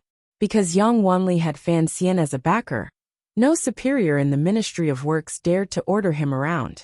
Although the river transport governor's yamen was still a mess, he had the power to directly take silver from the palace treasury. Thus, in this area, no one could create obstacles for him. He was no longer the pure young man who dared to make a ruckus at his students with a wave of his sleeves. Every time he thought of this, he deeply admired the lesson his teacher had taught him by West Lake in Hangzhou. At this moment, the endless river embankment beneath their feet was Yang Wanli's achievements in this 1 year. Every time he looked at the square stones and yellow earth, and the tamed river water below the embankment, his heart was always filled with fulfillment and pride. The patched clothes on his body, and his dark face, all became a symbol of glory. Yang Wanli knew that the reason he was able to achieve his dreams in life was because of Minister Fan and Sir Fan Jr.'s meticulous care and guidance. Thus, he was both happy and worried about his teacher's arrival, which was why he said the words he had said earlier. Everyone under heaven knew that Fan Xian had been attacked on his way back to the capital. Yang Wanli was very worried about his teacher's health. Fan Xian shook his head and looked at the river water under his feet. It's fine. Don't think too highly of me. I am a lazy person. I won't be busy with government affairs and harm my health. As for the Jiangnan matter, the Ming family's weakness has long been grasped. Naturally, they have no power to retaliate. However, if they want to take them all in one bite, it will still be difficult. Yang Wanli could understand the meaning behind these words. It was not difficult to take out the Ming family. What was important was the members of the royal family behind the Ming family. If he did not have to worry about the situation in the palace, the Ming family would have long been taken out by him. Fan Xian smiled and did not go into detail about the specific situation. He only comfortingly said, "Returning to the capital this time has been fruitful. Although the emperor has not made up his mind to clean up the bureaucracy, the change in the court has already begun. You should have seen Cheng Jialin's name on the court bulletin." Yes, Brother Jialin is the first of the 4 of us to return to the imperial court. Yang Wanli said happily. The investigation into Fan Xian's assassination had ended without any results. The Qing emperor had used the opportunity to chase away some old people and install many new people into the court. The least famous of Fan Xian's 4 disciples, Cheng Jialin, had met him respectfully and jumped ranks to be promoted. Presently, he was already the vice director of the Ministry of Rights and a target of the court's training. Fan Xian glanced at him and smiled. Of the 4 of you, Jialin is the most silent and moderate. It is because of this that his path has been smoother than Jichang's. Of course, Jichang's problem is also mine. If I had not called him to Jiaozhou, he would not have sunk into this kind of stalemate. I just hope he doesn't blame me. Yang Wanli shook his head and said, "Teacher, what are you saying? Jichang has also written to me about the Jiaozhou matter. This is an important matter, and only Jichang can handle it." Fan Xian nodded. Since the 4 of them knew of his painstaking efforts, then he didn't need to explain any more. The 2 of them walked downstream along the long river embankment. As they walked, they chatted. Fan Xian reminded him, "I know about your matters in the river works yamen, and the court also knows. Now that the title of desperately working for Wan Li has entered the palace, it will be of great benefit to you in the future. However, you still have to remember what I said back then. For things like river works, if you know how to do it, then work hard. Don't randomly give orders for things you don't understand." Yang Wanli smiled and replied, "After spending a year on the river embankment, even if I don't understand something, I understand a little." Fan Xian glanced at him disapprovingly and said, "The river works are a major matter, even more important than the battles on the western Hu and northern Qi borders. If you only understand a little, how can this little be enough to support you to say such confident words?" Yang Wanli immediately understood and shamefully accepted the lesson. Of course, it is impossible to stop the river disaster in a mere year's time. Fan Xian suddenly furrowed his brows and said, "This is a 10-year work or even a 100-year work. As long as people live on the 2 sides of the river, They will have to work for as many years. You have to stop being arrogant and impatient. You should be willing to be lonely. Yes, teacher. However, you also have to pay attention to raising a few capable subordinates and specialists, Fan Xian said sincerely. Fan Xian sincerely said, although you have the desire to benefit tens of thousands of people, you've been exposed to wind and rain for a long time. I'm afraid your body won't be able to take it. You've raised capable people, so don't stay in the River Works Yamen anymore. Go back to the capital and work seriously. Young Wanli was startled and quickly explained, Teacher, I don't want to go back to the capital. The capital is much more troublesome than the embankment. Besides, I'm not afraid of hardship. I've long gotten used to it. Of course, the capital is troublesome, but if you want to work, you have to go back to the capital, Fan Xian said resolutely. Fan Xian said resolutely and decisively. This has nothing to do with whether or not you can endure this hardship. I still hope that you can live a few more years. You're already so old, yet you haven't even taken a wife. What kind of rumors would it be if it got out? Young Wanli was vexed and didn't say anything. Speaking of which, it was strange. Fan Xian was younger than all four of his students. But during these 2 years, when they occasionally ran into each other and Fan Xian put on the airs of a teacher to lecture them, he had become more and more used to it. This was probably what was meant by changing places and nurturing one's temperament. In the next few days, Fan Xian continued to linger in Yingzhou. Most of the time, he was on the river embankment pointing and discussing with Yang Wanli. However, he could not avoid being invited to a banquet by the River Works Governor's Yamen. Fan Xian could refuse a normal local official, but this time, the River Works Governor had personally come to invite him to a banquet. This kind of face was rare. The governor's reason for inviting Fan Xian was simple. What the River Works Governor's Yamen lacked was silver. Fan Xian was in charge of the palace treasury and had plenty of silver. This year, the River Works Governor's Yamen had smoothly repaired the river and received great rewards from the emperor. It was because Fan Xian, both openly and secretly, had invested great enthusiasm and countless silver into this yamen. The governor could not help but be endlessly grateful for this kind of favor. What Yang Wanli found strange was why his teacher had remained in Yingzhou. Of course, the imperial envoy of Jiangnan Road could inspect the construction of the embankment. Looking at Fan Xian's appearance, he was prepared to stay for half a month. Teacher, are you not going to Suzhou? One day, Yang Wanli gathered his courage and asked. There's no rush. I'll wait a bit longer. Fan Xian smiled. Jingdou was in the north, and Suzhou was in the east. He sat steadily in Yingzhou, coldly watching what was about to happen in the two places. It was like a porter carrying 2 loads of thorny fruits. He just happened to place the carrying pole on his shoulder to support the weight, but he was not worried about the thorny fruits piercing his thigh. He was waiting for the Suzhou matter to first enter the main topic, and then for the Jingdou matter to explode. Yingzhou was the best place to watch the show.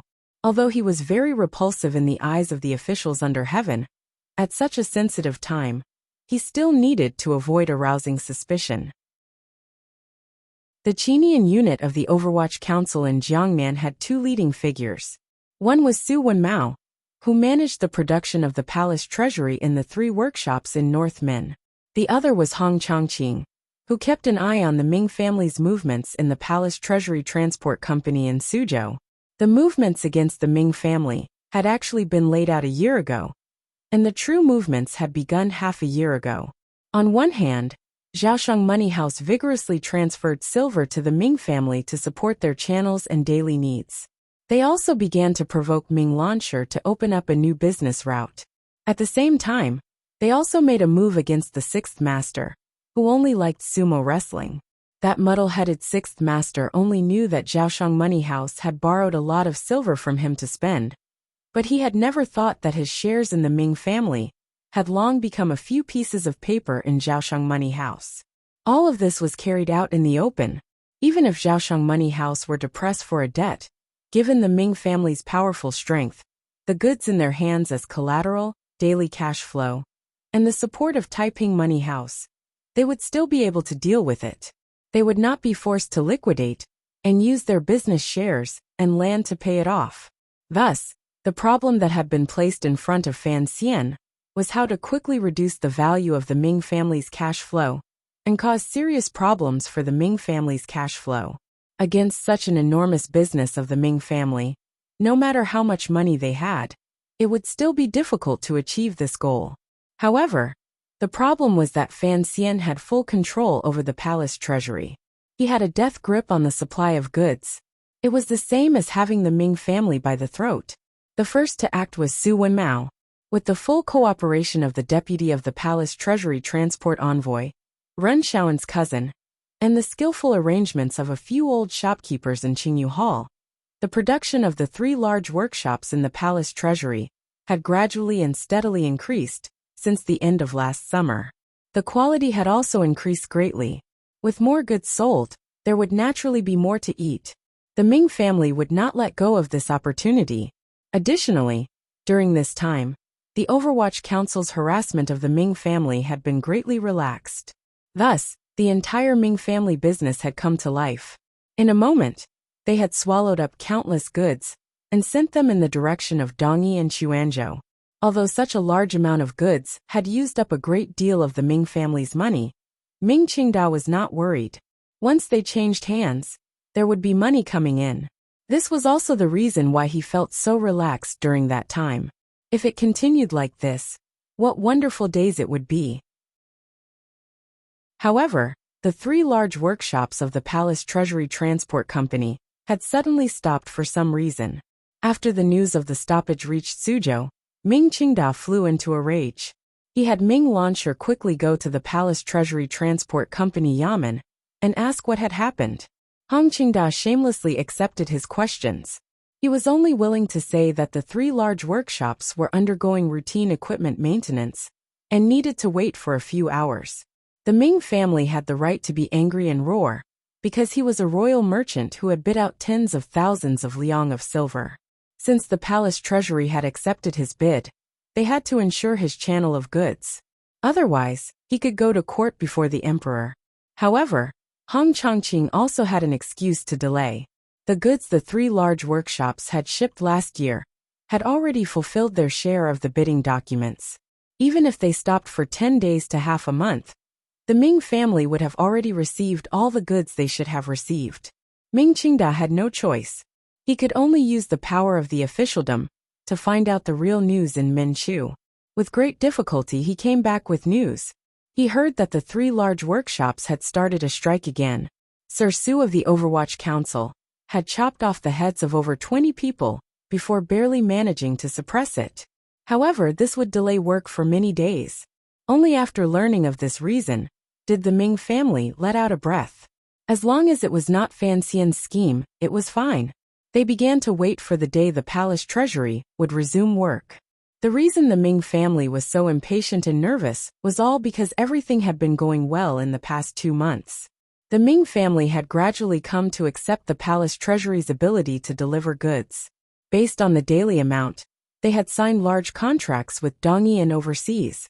The contracts had already expired. The Ming family needed large amounts of goods. What merchants needed was credibility. The Ming family would rather lose money than not have any goods to sell. After another few days, the 3 large workshops finally resumed work. However, there was not much of the various goods they produced. It was like trying to put out a cart of firewood with a cup of water. No one knew when they would return to last year's situation. For a moment, the Ming family sank into a small panic. In order to complete the contracts, they had no choice but to move goods from all over the place. Not only did they move the last of the family's reserves, they also had no choice but to borrow some goods at a high price from the shops on the north and south roads. After receiving the accounts master's report, Ming Qingda estimated the amount of cash available to the family. He furrowed his brows and said, "What exactly does Fan Xian want to do? Does he want to destroy me just by taking a few days of my goods? That is too childish." Ming Launcher listened to the side with a bitter taste in his mouth. These few days, he had secretly moved a sum of silver from Zhaoshang Money House in preparation to participate in the illicit salt business. His partner this time was Jiangnan's largest salt merchant, Yang Jimei. Furthermore, He knew that Yang Jimei and Governor Xueqing had a close relationship, so Ming Lansher was not worried about anything. However, the return on the illicit salt would take at least 3 months. If his father knew that he had moved the family's cash flow to another place, would he still be as confident as he was now? The Ming family doesn't have anything else, but we have silver. Ming Qingda smiled coldly. If Fan Xian wants to control the price of goods on the market to eat our silver, then we'll give it to him to eat. In any case, he'll still have to spit it all back out in the future. We must complete this order. However, the Overwatch Council's actions were not as simple as controlling the price of goods. On the second day after the Ming family successfully gathered the goods at a high price, the workers of the 3 workshops became excited, as if they had taken ephedrine. The palace treasury's operations suddenly exploded. There was not a trace of a strike. In a very short amount of time, they reached a new peak in daily output. Although the prices of the goods sold by the royal merchants were set by the court, the selling prices were controlled by the upstream suppliers. At this moment, the prices of the goods had dropped, but business was much better. The Lingnan Xiong family, Sun family, and even Xia Mingji had made a lot of money from this wave of market prices. Mainly, they had earned a lot of the difference in prices from the Ming family. The Ming family had worked hard to gather the high-priced goods and fulfilled most of the orders. However, they watched helplessly as the prices of the goods on the market dropped. They were unspeakably angry, particularly when a few foreigners who had sailed from Chuanzhou shamelessly ran away and turned to Lingnan to pick up the cheaper goods. This caused the Ming family to throw away a large pile of high-priced porcelain and perfume in their hands. In just this one battle, the Ming family had lost 700,000 liang of cash flow. If this had been before, this 700,000 liang would not have been much for the Jiangnan Ming family. However, after being suppressed by the Overwatch Council with all their might for a year, the Ming family's circulation channels had long run dry. They were completely relying on the support of the Taiping and Jiaosheng money houses. Now another 700,000 liang of cash flow had melted like snowflakes and disappeared. The master of the Ming family, Ming Qingda, had no choice but to be cautious. This order must be delivered. Although Shi Pibao is a foreigner, he also has a large foreign trading company behind him. He will not be as shameless as those islanders. He is also trustworthy. Ming Qingda rubbed his tired eyes and said to his son below, "Lansher, this time, you will personally deliver the goods. You must be careful." Ming Lansher made a sound of acknowledgement. He also knew that this batch of goods was very important. This batch of goods was something his father had thought of every method and used countless connections to snatch from the palace treasury. The so-called trial goods referred to the goods that the palace treasury had successfully developed for the first time. Just like the strong alcohol and perfume of the past, although the price was very high, everyone knew that it was something new. Once it was sold, it could be sold like gold. The trial goods this time were a batch of mirrors. Ming Lansher had personally inspected the goods. The main material of these mirrors was glass, but the back was made of some unknown material. It was actually plated with a layer of silver. When it shone on it, it was clear to the finest detail. It was truly a treasure. Logically speaking, given the relationship between Fan Xian and the Ming family, it would not be the Ming family's turn to make a fortune from such an important trial goods. However, the Ming family had been operating in Jiangnan for a long time. They had only bought this batch of goods through another royal merchant. However, Ming Lansher still had a bad feeling in his heart. If this batch of silver mirrors could be safely delivered to Shi Pibao's hands in Chuanzhou, the Ming family's difficult cash flow situation could be greatly alleviated. But would it go so smoothly? "Don't worry about anything," Ming Qingda said with a dark expression. Ming Qingda said with a dark face, "I have already communicated with the capital. You will personally escort this batch of goods. The Jiaozhou Navy has also given orders. This time, we will not go out to sea ourselves. Although we will earn less, it should be safe to travel between the provinces." This master of the Ming family, who had already tolerated Fan Xian for an entire year, suddenly raised his head and said in a cold voice, "If someone really dares to kill and steal the goods, we can't kill everyone. If someone escapes, we will go to the capital to fight in court. 3 days later, on a small mountain heading southeast from Suzhou, Hong Chongqing looked at the long line of carriages at the foot of the mountain and smiled. There were not many carriages carrying the silver mirrors. There were only 2 carriages, but the Ming family had sent out 500 private soldiers to escort them. Indeed, they placed great importance on this export order. However, his smile immediately faded and turned into coldness. In this moment he thought of a year ago, the day the Jiaozhou Navy had massacred on the island. He thought of the corpse-eating seabirds and the pirate brothers on the island, who had died with their eyes wide open. Although from the beginning, he had been an Overwatch Council secret agent responsible for going to the island to investigate, after spending a long time on the island with those pirates, he would always have some feelings. Thus, he stood on the mountain and looked down at the Ming family's carriages and private soldiers. A joyful and bloody smile appeared at the corner of his lips. He would not kill anyone today, but it would certainly hurt Ming Qingdao more than killing these people. Just as he was thinking, a group of about 200 riders, escorting a few carriages, walked over from the official road directly opposite the Ming family. The 2 sides met and blocked the foot of the mountain. Ming Lansher had been carefully watching the situation on the road. Looking at this group of people, he immediately sensed a strange atmosphere. He ordered his private soldiers to pull out their weapons and prepare to meet the enemy. However, the 200 riders did not move. They only coldly brushed past the Ming family carriages. Although these riders were standing on their horses, a cold and stern aura emanated from their bodies. It made the Ming family's private soldiers afraid to move rashly. Just as the 2 carriages merged into 2 lines, the side compartments of the carriages escorted by the 200 riders suddenly broke. The carriages escorted by 200 riders suddenly had their sides broken. Everything inside spilled out and crashed onto the carriage the Ming family used to store the silver mirrors. If it was normal goods, what was there to be afraid of? The problem was the things that smashed onto the carriages holding the silver mirrors were rolling stones, very heavy and angular rolling stones.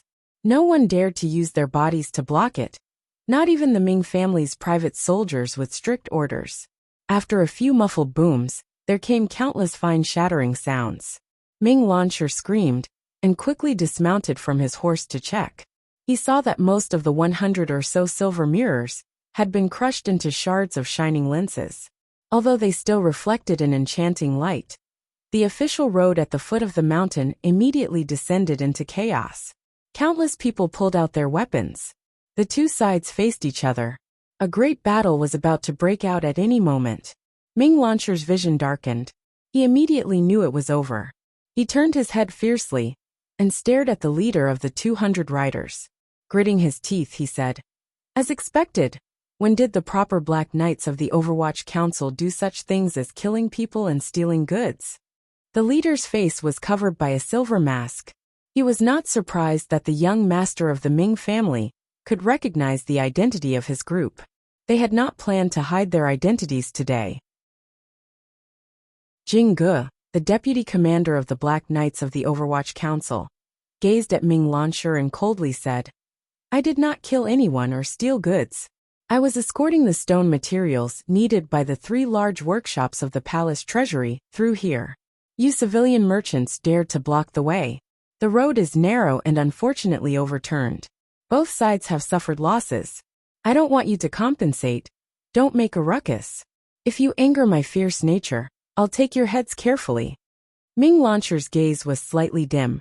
He looked at the Black Knights, who seemed eager to try, covered in a bloody aura. He forcefully pushed down the anger in his chest. He only felt the taste of blood in his throat. With wide eyes he said in pain and absent-mindedness, "Overturned? How could a carriage overturn so accurately in this world? Both sides suffered losses? No matter how your stone was overturned, it would not lose a corner, while mine was a fragile silver mirror." Chapter 494.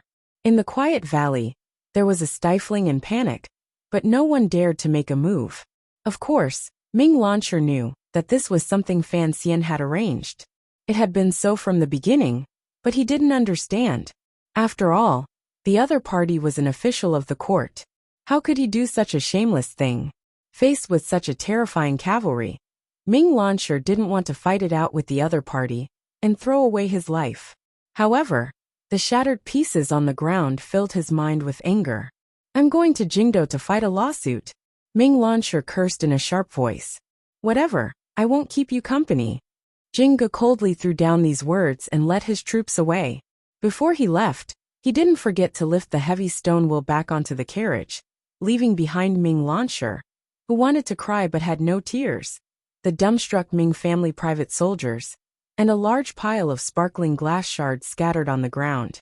In the past, the Ming family had secretly raised pirates and colluded with the Jiazhou Navy to steal ships and goods in the East Sea. They killed people like flies and harmed countless lives. They had forcefully stolen countless goods from the court. Now Fan Xian had done the opposite. He did not act on the sea but on land. He did not harm the Ming family's lives, nor did he steal their goods. He only destroyed everything, so that the Ming family could not cry even if they wanted to. The cycle of nature was fair and just.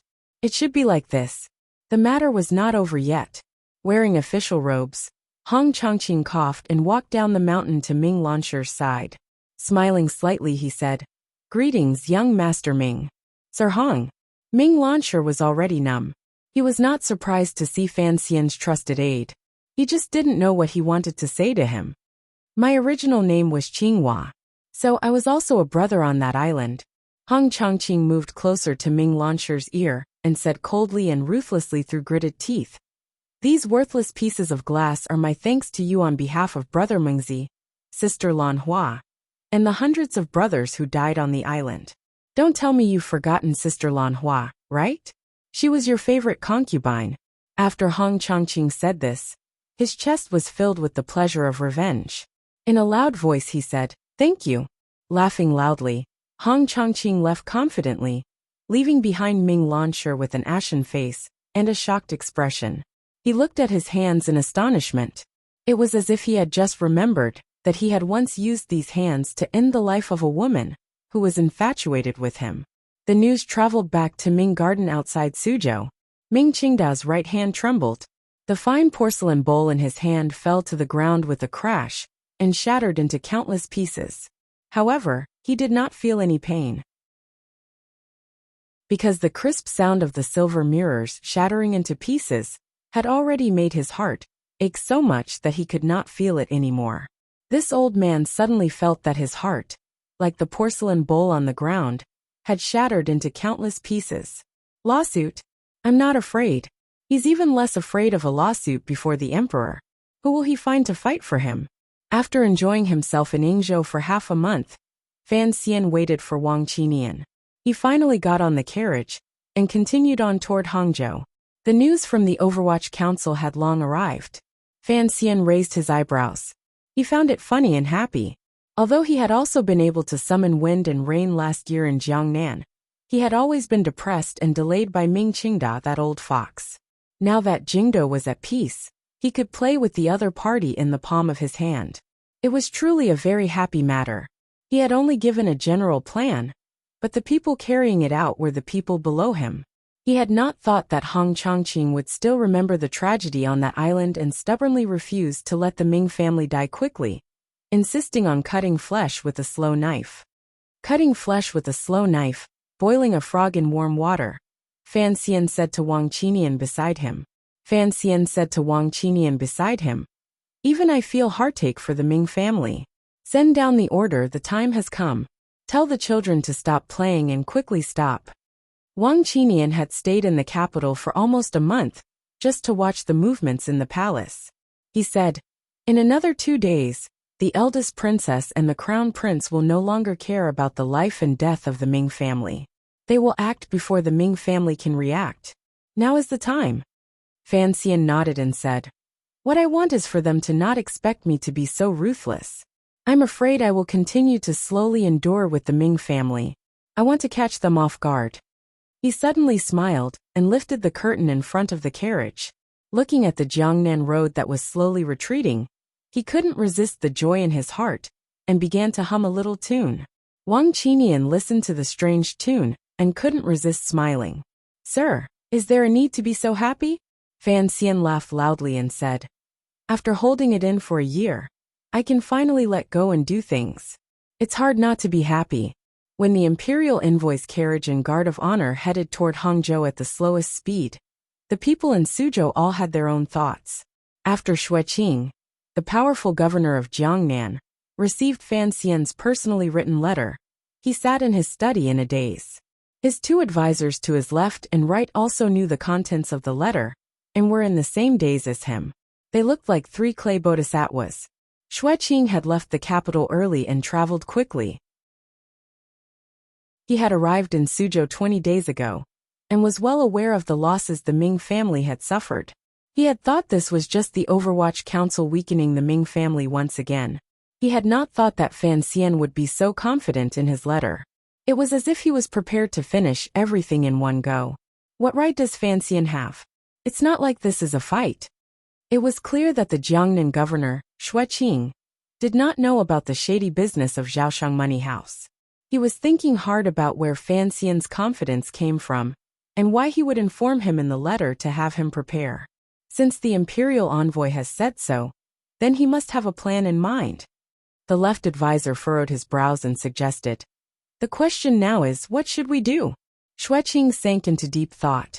If Fan Xian could truly take out the Ming family, as a trusted aide who knew the emperor's intentions, he would cooperate well. However, the problem was, he was also quite afraid of the royal power behind the Ming family. As long as there was no clear inclination in the capital, he would not make the first move.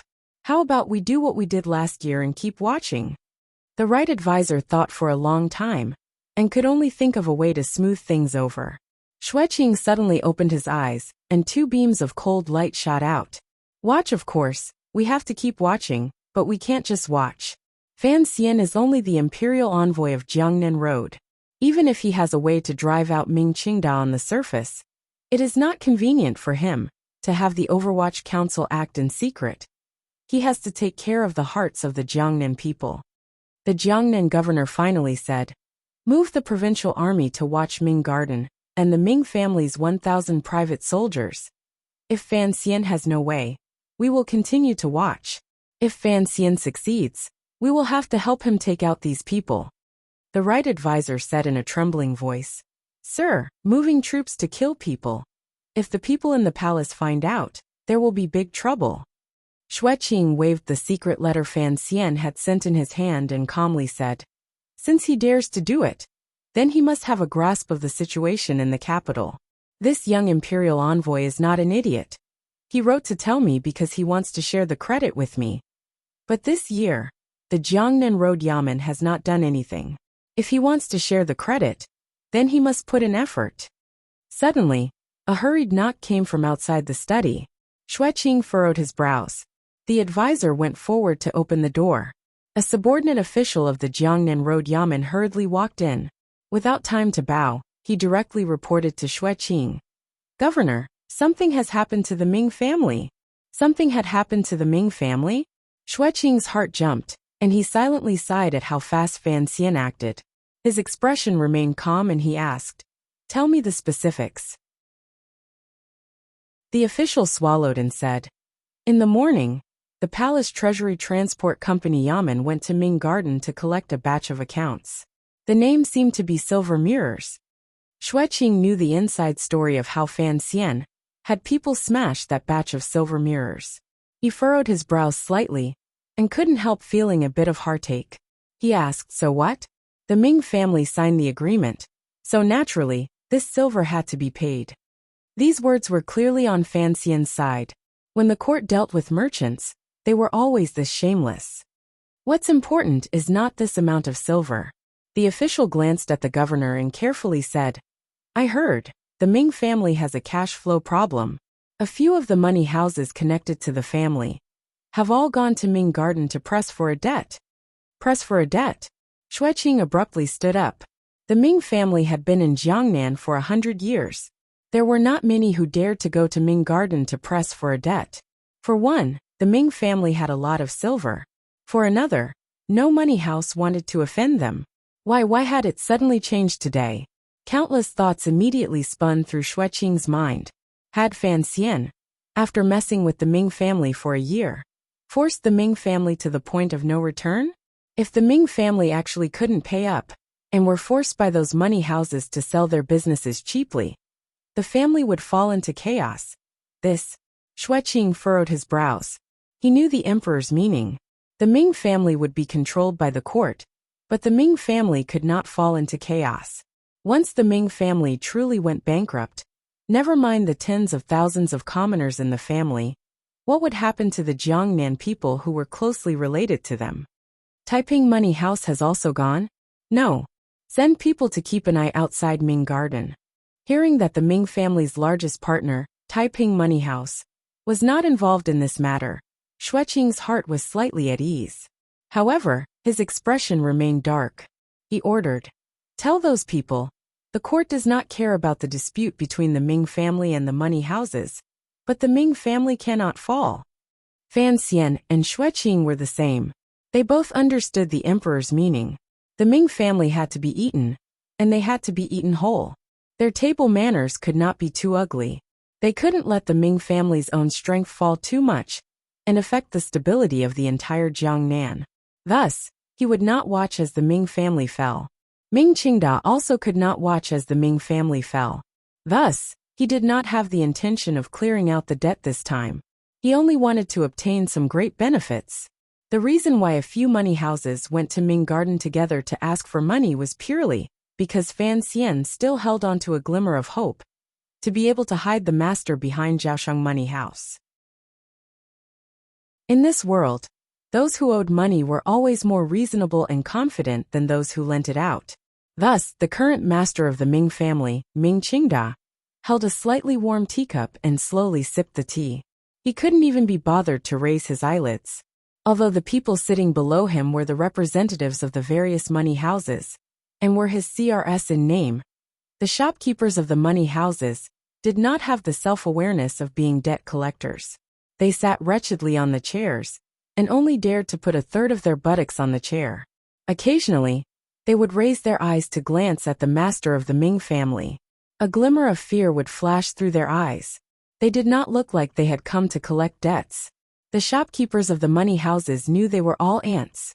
As long as the master of the Ming family moved his finger, he could crush them to death and chase them out of Jiangnan. However, they had no choice but to come today. The ups and downs the Ming family had experienced over the past year had already made them worried. Additionally, they had been provoked by others. Today, they had all gathered in the Ming family's guest hall. They represented capital. Although it was not a lot of silver, it was still capital. Capital cared about itself the most. What it could not tolerate was loss. Particularly during this month, everyone knew that the Overwatch Council's attacks on the Ming family had increased again. The Ming family had continuously suffered losses. The recent scrapping of the silver mirrors and the palace treasury transport company's forced silver this morning had finally successfully crushed the psychological defenses of these money house shopkeepers. An old shopkeeper had a pained expression and respectfully said, "Master Ming, the Ming family has dominated the Jiangnan business world for nearly a century. If they say they still don't pay up, that is something no one would believe. However, there have been a lot of rumors in the market recently. We always want to ask you to give us a definite answer." A definite answer? Ming Qingda furrowed his brows in disgust. These shameless leech-like things. Usually, when they came kneeling to his door, he couldn't even be bothered to look them in the eye. Now they dared to come to ask him for an answer. The old Ming master did not care about these money house shopkeepers at all. Even if the Ming family's cash flow was difficult right now, it was more than enough to pay off this amount of silver.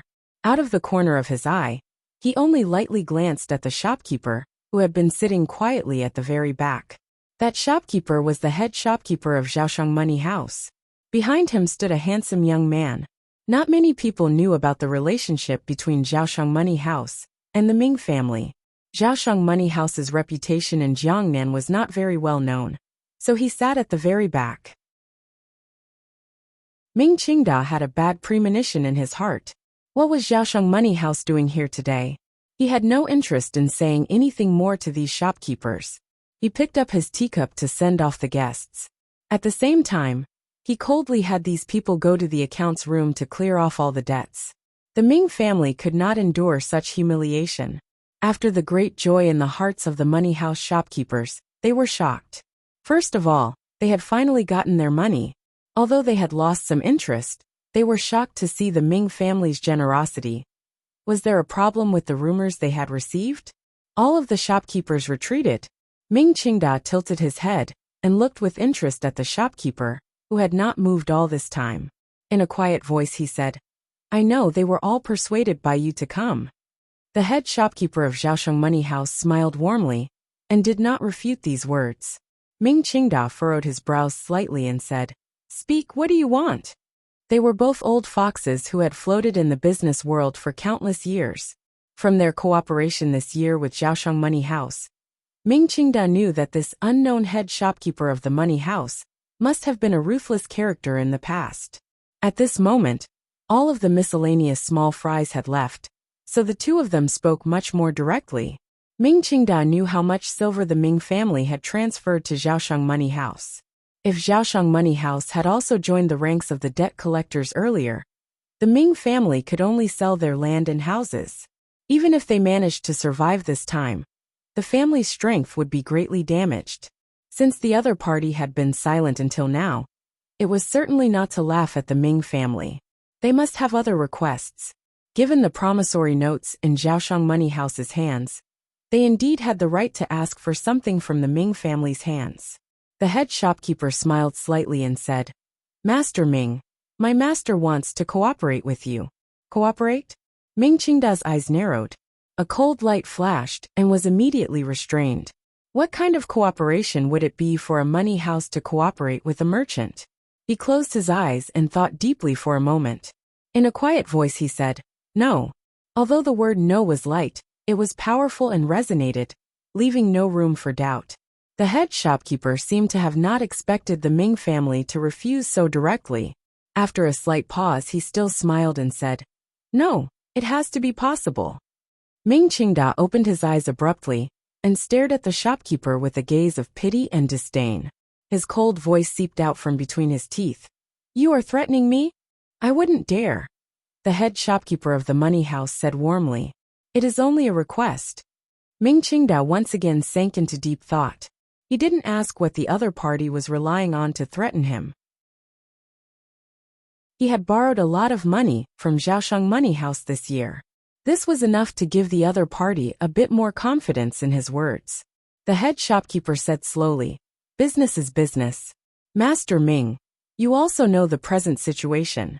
If the money house uses the notes to demand silver, the Ming family's cash flow will immediately be cut off.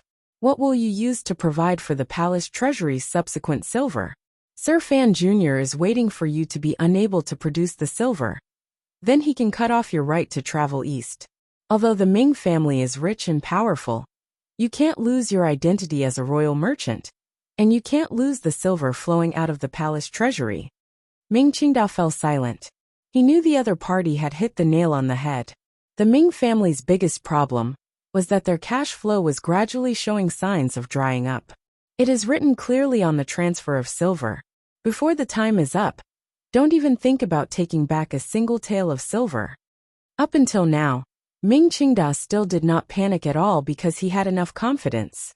Unexpectedly, the head shopkeeper of Zhaosheng Money House smiled slightly and said, "Who says I can't take it back? It is written on the contract that if the money house is willing to pay a shallow price, you must return the silver within 5 days. This lawsuit, even if it goes all the way to Jingdo, I will still win. You must still return the silver." Shallow price. Ming Qingda abruptly stood up. An expression of disbelief appeared on his tired face. Lowering his voice, he scolded darkly, "You're crazy. You're going to lose 30%. The head shopkeeper's expression did not change. "If we really can't work together, even if we lose 30% of the silver, our money house will still ask you to return the silver ahead of time." Ming Qingda stared at him coldly, as if trying to determine whether or not the other party was a madman. He slightly relaxed his tone and said, "If we really do this, the Ming family can at most sell our land. It's not like we can't pay you back, but your money house's losses will be great. This proves our determination and sincerity. The head shopkeeper smiled warmly. The shopkeeper smiled warmly and said, My master has always been in the money house business, but he is very interested in your country's business. He is an ambitious person and is willing to cooperate with a hero like you. So please do me the honor. Ming Qingdao slowly sat down. He finally understood.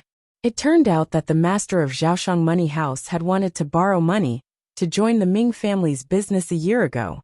This scheme had been set up for too long. Who is your master? On the day the agreement is reached, the master will certainly come personally to thank you, Master Ming. What if I really don't want to? Ming Qingda had already recovered his calm. He lightly said a lawsuit is fine. The Ming family will accompany you all the way. As for this silver, we can at least drag it out for a year or so. Can it really drag it out? The head shopkeeper smiled warmly. A lawsuit before the emperor is just a joke. According to the first 3 rules of Qing law, you should understand that a lawsuit for a private loan can at most reach the Jiangnan Road Yamen until it reaches Sir Xueqing. Are you sure you want to do this? Of course, Ming Qingda did not want to do this. The court had been watching his family like a tiger for an entire year. If they ran into this kind of lawsuit, they would certainly think of a way to kill him. He had not thought that Zhaoshang Money House had already calculated all the escape routes and understood the conflict between the Qing court and the merchants so clearly. Ming Qingdao's finger trembled slightly. He stared at the head shopkeeper and roared in his tired old heart. This is a conspiracy. After a long silence, Ming Qingdao said tiredly, How does your master want to work with me? Debt to silver and shares, the head shopkeeper said cleanly. Chapter 495. Winter had passed and spring had not arrived. Last night, a gust of cold wind swept past. The newly born laziness outside the walls of Ming Garden immediately froze to death, suffused with an inauspicious white. Ming Qingda closed his eyes slightly. He had long guessed that the other party would choose this plan. Furthermore, if he put aside the humiliation of his family being schemed against, if the owner of Zhaoshang Money House actually bought into the Ming family's shares, the two sides would become one. Their funds would immediately become plentiful, and their future development would be limitless. They wouldn't even have to look at the faces of Dongyi and Taiping Money House anymore. Ming Qingda's mood warmed slightly. He thought for a moment and then said, How much? 30%. The head shopkeeper let out a breath and raised his face with a warm smile. 30% of all. The government will establish a contract, a death contract. Ming Qingda's mood, which had just gotten a little better, immediately sank into boundless anger and mockery. He gazed at the head shopkeeper and said with disdain, 30%? Has your owner not seen the world? A trifling 4 million liang of silver. And you want 30% of the Ming family? You misunderstand, the head shopkeeper said respectfully. The head shopkeeper said respectfully, 30% of the total is the shares of the Ming family. The total does not include the shares of the nobles in the court. Although my master is ambitious, he does not have such a large appetite and courage. Ming Qingda laughed coldly. The eldest princess and the Qin family had a large amount of shares in his house. If the 30% you said included the amount of shares, then that would be great. Let's see how you die in the future. However, the other party wanted the other 30%. This amount was too much. It is not worth that much, he said coldly, and prepared to send the guest off. The head shopkeeper smiled slightly and said, The Ming family is the wealthiest in the world and controls the people of Jiangnan. They have vast acres of fertile land and countless properties. Of course, this trifling 4 million liang of silver is not just this amount. However, times have changed. Something like cash is not the same as assets. It is the same liang of silver, but at different times, it has different values. He continued, If this 4 million liang of silver was in the past, it would only be 1 year of the Ming family's cash income. Of course, it would not be worth 30% of the shares. However, the Ming family is currently short of cash flow and needs cash to meet an emergency. After my owner becomes a shareholder, he will provide great financial support. This 4 million liang represents an even more important value. To exchange it for 30% of the Ming family's shares is not greedy. Old master is also a wise man. Of course, he knows that the price offered by my boss is already quite fair. Ming Qingdao was silent for a moment. He knew the other party was speaking the truth. This is a serious matter. Although I'm the clan leader, I can't make a decision on my own. I need to think about it. He picked up his teacup. The manager of Zhaoshang Money House and the young man behind him left. Ming Lansher walked in from the side. He looked at his father and said anxiously, "Father, you can't give it to them." Then he said indignantly, "Now I know that this Zhaoshang Money House is King evil. You've actually been plotting against our family's business since a year ago." Ming Qingda glanced at his son and shook his head unhappily, disagreeing with his words. Business is business. If it weren't for the support of Zhaoshang Money House this year, our family's days would have been even worse. An IOU of 4 million liang of silver, in addition to the support of subsequent cash flow, in exchange for 30% of the shares is indeed, as they say, a very fair price. But, Ming Qingda waved his hand tiredly. In the negotiations with Zhaoshang Money House, he had appeared confident, but he had been retreating step by step. It made him doubt himself in the depths of his heart. Had his confidence waned after being repeatedly attacked by the Overwatch Council this year? Had he knelt in front of Fan Xian once and endured and retreated countless times? Had he lost a certain boldness, and was he used to being led by the nose by others? But he was the current master of the Ming family. Ming Qingda slowly said, "Business is business, but since Zhaoshang Money House is using underhanded methods, why should we pretend that our hands have always been clean?" Ming Lansher felt a cold sweat pour out of his back. He stuttered, "Father, once the matter fails, it will be a death sentence." Ming Qingda smiled coldly and said, "With the eldest princess protecting us, even Fan Xian would not dare to act recklessly. A mere Zhaoshang Money House. What does it count for? But Zhaoshang Money House certainly has accounts in Dongyi." Ming Lansher looked at his father, and suddenly felt a wave of coldness. He felt that his usually incomparably wise and far-sighted father was now gradually becoming stupid and angry. "It doesn't matter." A glimmer of savagery flashed through Ming Qingda's calm and wise eyes. He coldly said, "Dongyi's people asking for money from the Qing kingdom. Who has the patience to care? How about? Ming Lansher muttered to himself. "How about we sell the land and the estate? Although this amount of silver is a lot, it's not like we can't pay it back." Ming Qingda said darkly, "What you can think of, how can they not think of? The court strictly forbids private buying and selling of land. If it was for a small sect, it would be fine, but to sell so much land, how could it not alarm the government? All the procedures would take at least a year." Zhaoshang Money House would rather lose 30% to repay the debt ahead of time. What is it for? Isn't it to force us to split the shares? The old man's heart suddenly sank. He thought of the law the court strictly controlled the buying and selling of land. It was one of the new policies forcefully pushed through when the mistress of the Yi family was alive. Ming Lansher left with an ashen face. He guessed what his father would do, but he didn't know how. He only knew that his father had finally lost his reason, under the pressure of the Ming family, facing a storm this year. Although he still maintained a thread of clarity with great difficulty, and thought it was better to work with Zhaoshang Money House, he did not dare open his mouth to persuade him to do anything, because of the matter he had kept hidden. That night, on the bluestone street of Suzhou City, there were suddenly some rustling sounds. It was as if rats that had been trapped in their holes for a long time in winter had suddenly smelled the fragrance of delicious pastries, borrowing the cover of the night to come out of their nests. However, there were only 3 rats.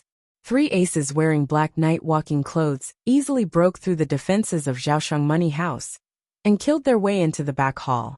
The security of the money house had always been tight.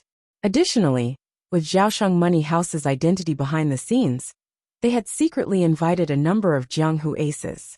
However, this kind of defensive power could not stop the thunderous attack of the 3 night walkers. From this, it could be seen just how powerful these 3 night walkers were. The most terrifying thing was the long sword in the attacker's hands. The sword seemed to be imprinted with some kind of magic. It broke through the air without a sound, and the sword did not return. It pierced forward like the anger of the 9 heavens had descended. Its momentum was indomitable and never looked back. In a moment, it left behind a dozen bodies in the back of the money house, and a pool of blood on the ground. No one had the time to scream or cry for help. However, these 3 brilliant swordsmen encountered a great obstacle in the back garden of the money house. They clearly saw the box of loan receipts the head shopkeeper of Zhaoshang Money House held tightly in his arms, but they were unable to stab the tip of their swords into the other person's throat. Even the leading ace among the 3 could not do it. This was because the peerless green sword in his hand, that could split mountains and rivers, was currently surrounded by a green cloth that seemed weak, but actually contained boundless power. With 3 rips, the swordsman pulled back his sword. Clasping his hands together, he bowed to the young man holding the green banner. There was dignity in martial arts. Having reached such a stage in assassination, it had become a contest of martial arts. The green banner had already been twisted into countless pieces by the brilliant and steady sword intent. The words Tai Xiang, written on it, had also become a small black dot on the shredded cloth. The young man who had once gone by the name of Tai Xiang, and now went by the name of 13th Wang, held the bare banner staff in his hand, and looked at the black-clothed man, holding the green sword with the air of a master. He slowly lowered his head and bowed in return. "Please." The black-clothed man took off the cloth covering his face. His expression was solemn. His 3 strands of light beard fluttered slightly.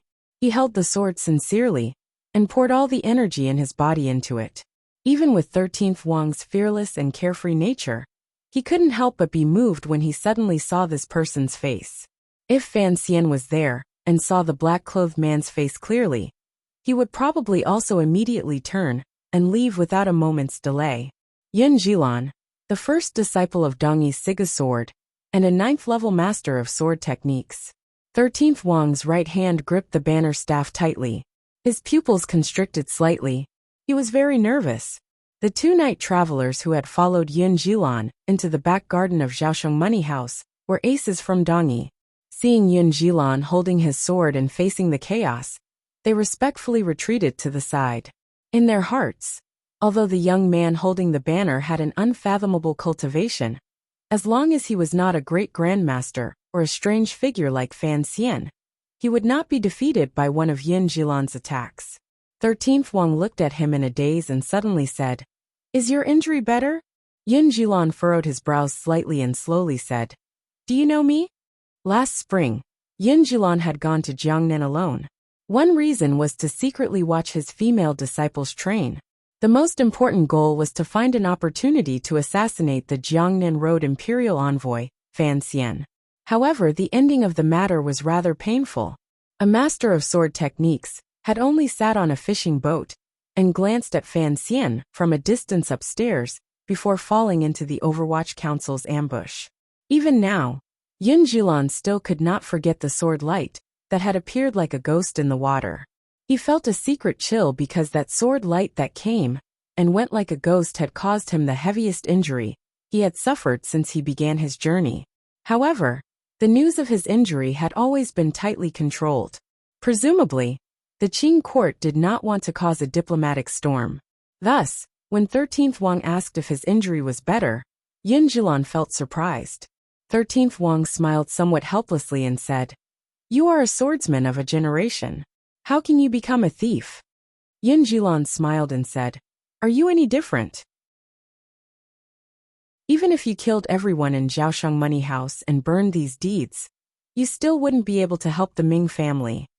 13th Wang sighed and said, "What is left here is only a copy. The original is not in Suzhou. If the original is in Dongyi, it will probably be gone by tomorrow," Yin Jilan slowly said. Yin Jilan slowly said, "I don't know where you come from, but the Ming family is too important to Dongyi. I ask that you do not obstruct me." 13th Wang said, "Ming Qingdao is finished." Before he finished speaking, the black-clothed person who had been waiting quietly by Yin Jilan's side said, "Teacher, this person is stalling for time." 13th Wang was slightly startled. He realized that this black-clothed person was a woman. Her voice was very clear. Involuntarily, he tilted his head and smiled. Cece is also here. The black-clothed person's body shook. Yin Jilan also looked curiously at 13th Wang. He sighed and said, I didn't expect you to know so much about my school. I am truly curious. Unfortunately, there isn't much time. Someone from the Suzhou government is about to arrive. He slowly raised the sword in his hand. The tip of the sword trembled slightly as he pointed it at 13th Wang's throat. You won't kill me, 13th Wang said. Why? Because 13th Wang's expression suddenly became solemn. His left leg took half a step back. The green banner and lone staff suddenly came crashing down. His left hand gripped the end of the staff from behind his back. His right hand pressed down. The tip of the staff pressed down with a force. The sound of breaking wind suddenly rose and then stopped. It only cut out a line in the air. What a powerful sword intent. Yun Jilan's pupils constricted slightly. Slowly he asked, who exactly is the owner of Zhaosheng Money House? 13th Wang hesitated for a moment, and then slowly pulled back the green banner. He opened his mouth and silently mouthed. The shock on Yun Jilan's face disappeared in an instant. He smiled helplessly and didn't say anything more. Turning around, he left the rear courtyard with his 2 female disciples. Just as he was about to leave the rear courtyard, he suddenly turned around and said, Brother disciple, take care. Fan Xian is more sinister than you think. 13th Wang smiled bitterly and said, Brother disciple, if you tell Ming Qingda, trust that I will certainly have the opportunity to see how Fan Xian slowly kills me. Yin Jilan did not turn his head. His shoulders were as steady as cast iron. After a moment of silence, he said, He used such a large benefit as a gambling stake to test how loyal you are to him. I don't understand. I also don't understand, 13th Wang slowly said. Perhaps he is very confident that even if I betray him, he will still have a way to destroy the Ming family. He is only letting me take charge of this matter and conveniently see my attitude. Yin Jilan said, What exactly does teacher mean? Is the Ming family more important, or is Fan Xian's trusting you more important? Only then can I decide what to do. Sir Fan Jr.'s trust is the most important, 13th Wang said sincerely. Even if I join hands with you and tell Ming Qingda the truth of the matter, and help the Ming family survive this disaster, what about next time? In the end, the palace treasury is Sir Fan Jr.'s. Teacher does not mind establishing some kind of friendship with a child from a foreign country. Then, you shouldn't have told me just now, Yin Jilan slowly said. 13th Wang smiled and glanced at the head shopkeeper of Zhaosheng Money House, who was holding a document and had a face full of wariness. Even if I didn't tell you, no one knows whether or not I would inform you in secret. So it was better to tell you face to face. Looks like there won't be any action in Dongyi. Yin Jilan sighed. He was not sighing that he had made a wasted trip. Rather, he was admiring the deep scheming beneath his teacher's foolish appearance. It was not until today that he found out that the most mysterious brother-disciple, had been following Fan Xian to do things ever since he left the hut. Yes, 13th Wang lowered his head and said, Presently, I am the one attacking, so please step back for now and maintain your silence. I can step back, but why should I be silent? Yin Jilan calmly asked. 13th Wang took out a small jade token from his clothes and showed it to him. Yin Jilan saw this jade token and immediately sighed. He shook his head and smiled. The sect always knew you didn't have a sword token. Unexpectedly, teacher gave you this one. In this world, everyone in all the factions were sitting on the fence. Dongyi was without question a towering tree. If he fell to any side, it could produce an unexpected result, and he would never be able to float back. Thus, Zigejian could not fall. His sword had to protect Dongyi. He had to have a complete understanding of the situation in the Qing kingdom before he made a decision. Perhaps, he would only act if there was a sufficiently powerful and fatal temptation.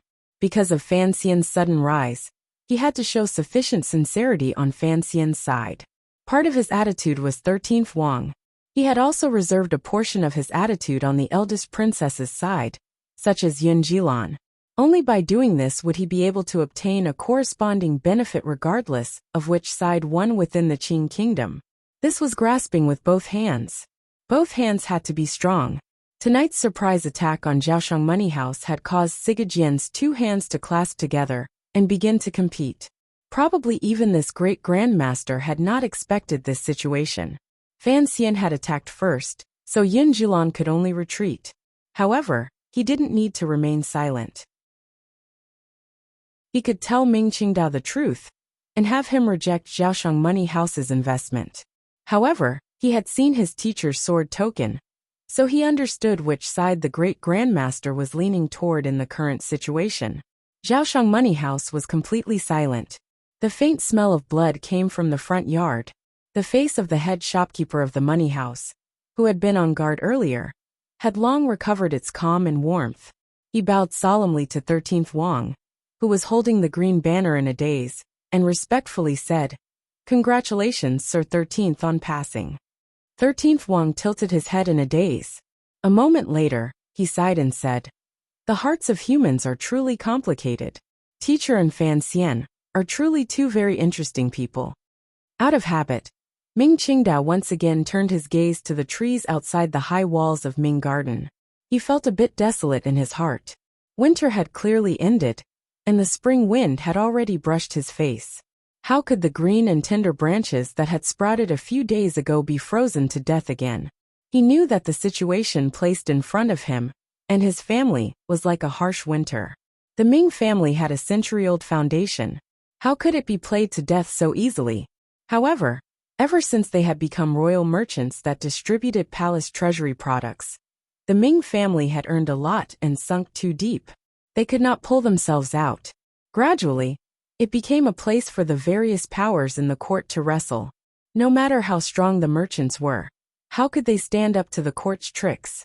Regardless of whether it was the suppression this year, the manipulation of the prices a few months ago, or the vicious and somewhat shameless act of throwing rocks at silver mirrors, the Ming family had paid too much blood and sweat and lost too much power.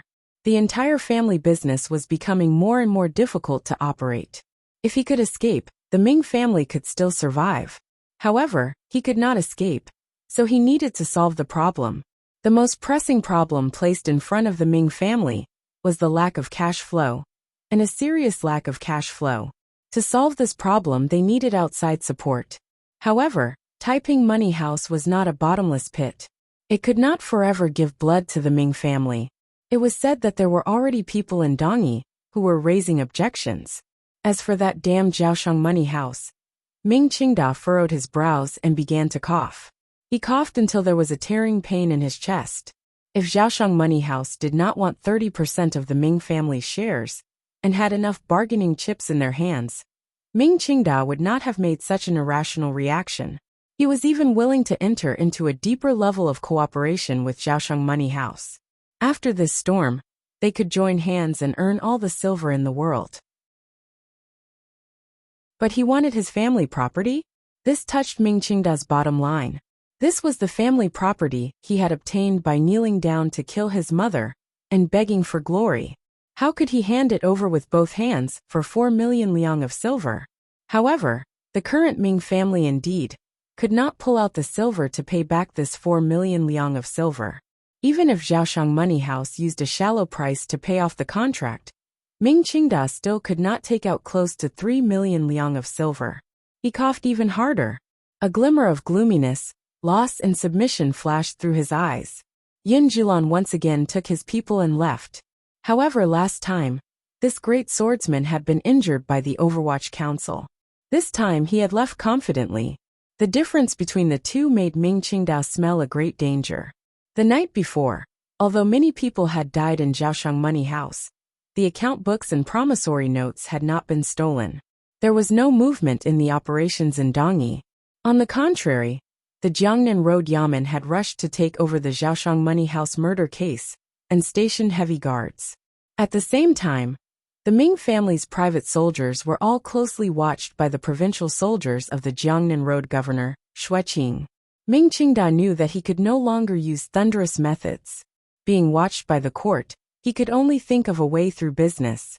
To solve the Ming family's current crisis, he could only choose to lower his head. He tiredly said to the concubine beside him, "Go invite the people from Zhaosheng Money House over. Go personally. Make sure your attitude is better."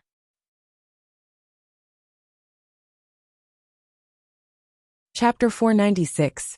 The Cece I wrote about yesterday was Yun Jilan's disciple, the female swordsman Lu Cece of Dongyi. She had once appeared in Hangzhou in the first volume, but she was just a minor character. She was not the same person as the one in Fan Xian's family. That Cece is pregnant, how could she kill people? Ming Qingda glanced at her coldly and said, "Mother doesn't know you were once the eldest princess serving girl, but you know I know this very well, so there is no need to purposely remind me of anything. Her Highness and I have always been on the same boat, so I am not planning to leave." He paused and felt that there was no need to vent his anger on this woman.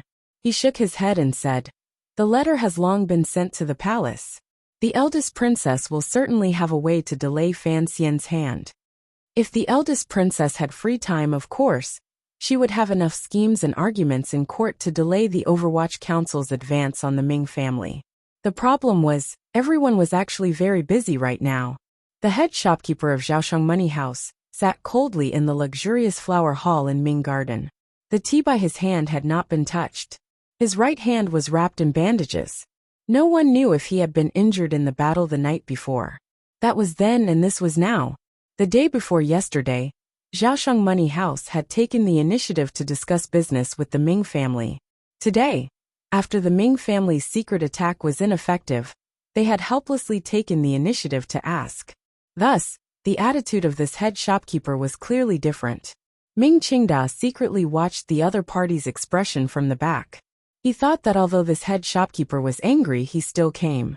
Presumably, the owner behind the scenes of the money house did not want the matter the day before to affect the large business between the two sides. He was just about to lift the curtain and go out when he found that his sleeve had been pulled. Turning his head in shock, he saw that his favorite son, Ming Lansher, had a deathly pale face and wanted to say something. Ming Qingda furrowed his brows and scolded in a low voice. "What time is it now?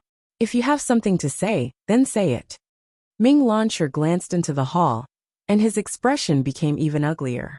Pulling on his father's sleeve, he entered the back hall.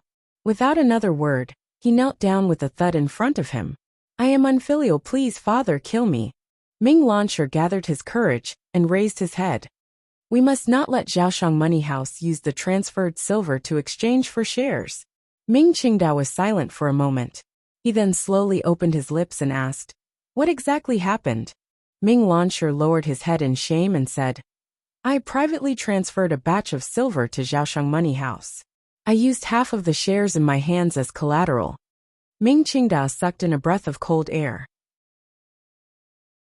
His expression became extremely ugly, but he immediately recovered his calm and hurriedly asked, "When can the silver be returned? What contract? Can we find Taiping to transfer the contract?" These were a few key questions. Because the matter concerned the ownership of the Ming family's shares, Ming Qingda had no time to scold his son. He rushed to ask them first, hoping that Zhaosheng Money House wouldn't gain another 5%. "Death contract," Ming Lansher said with a sad face. "As for the money back, I originally thought it would be 3 months, but now it looks like not a single cent will be returned. Taiping should know of this matter. They will not accept it."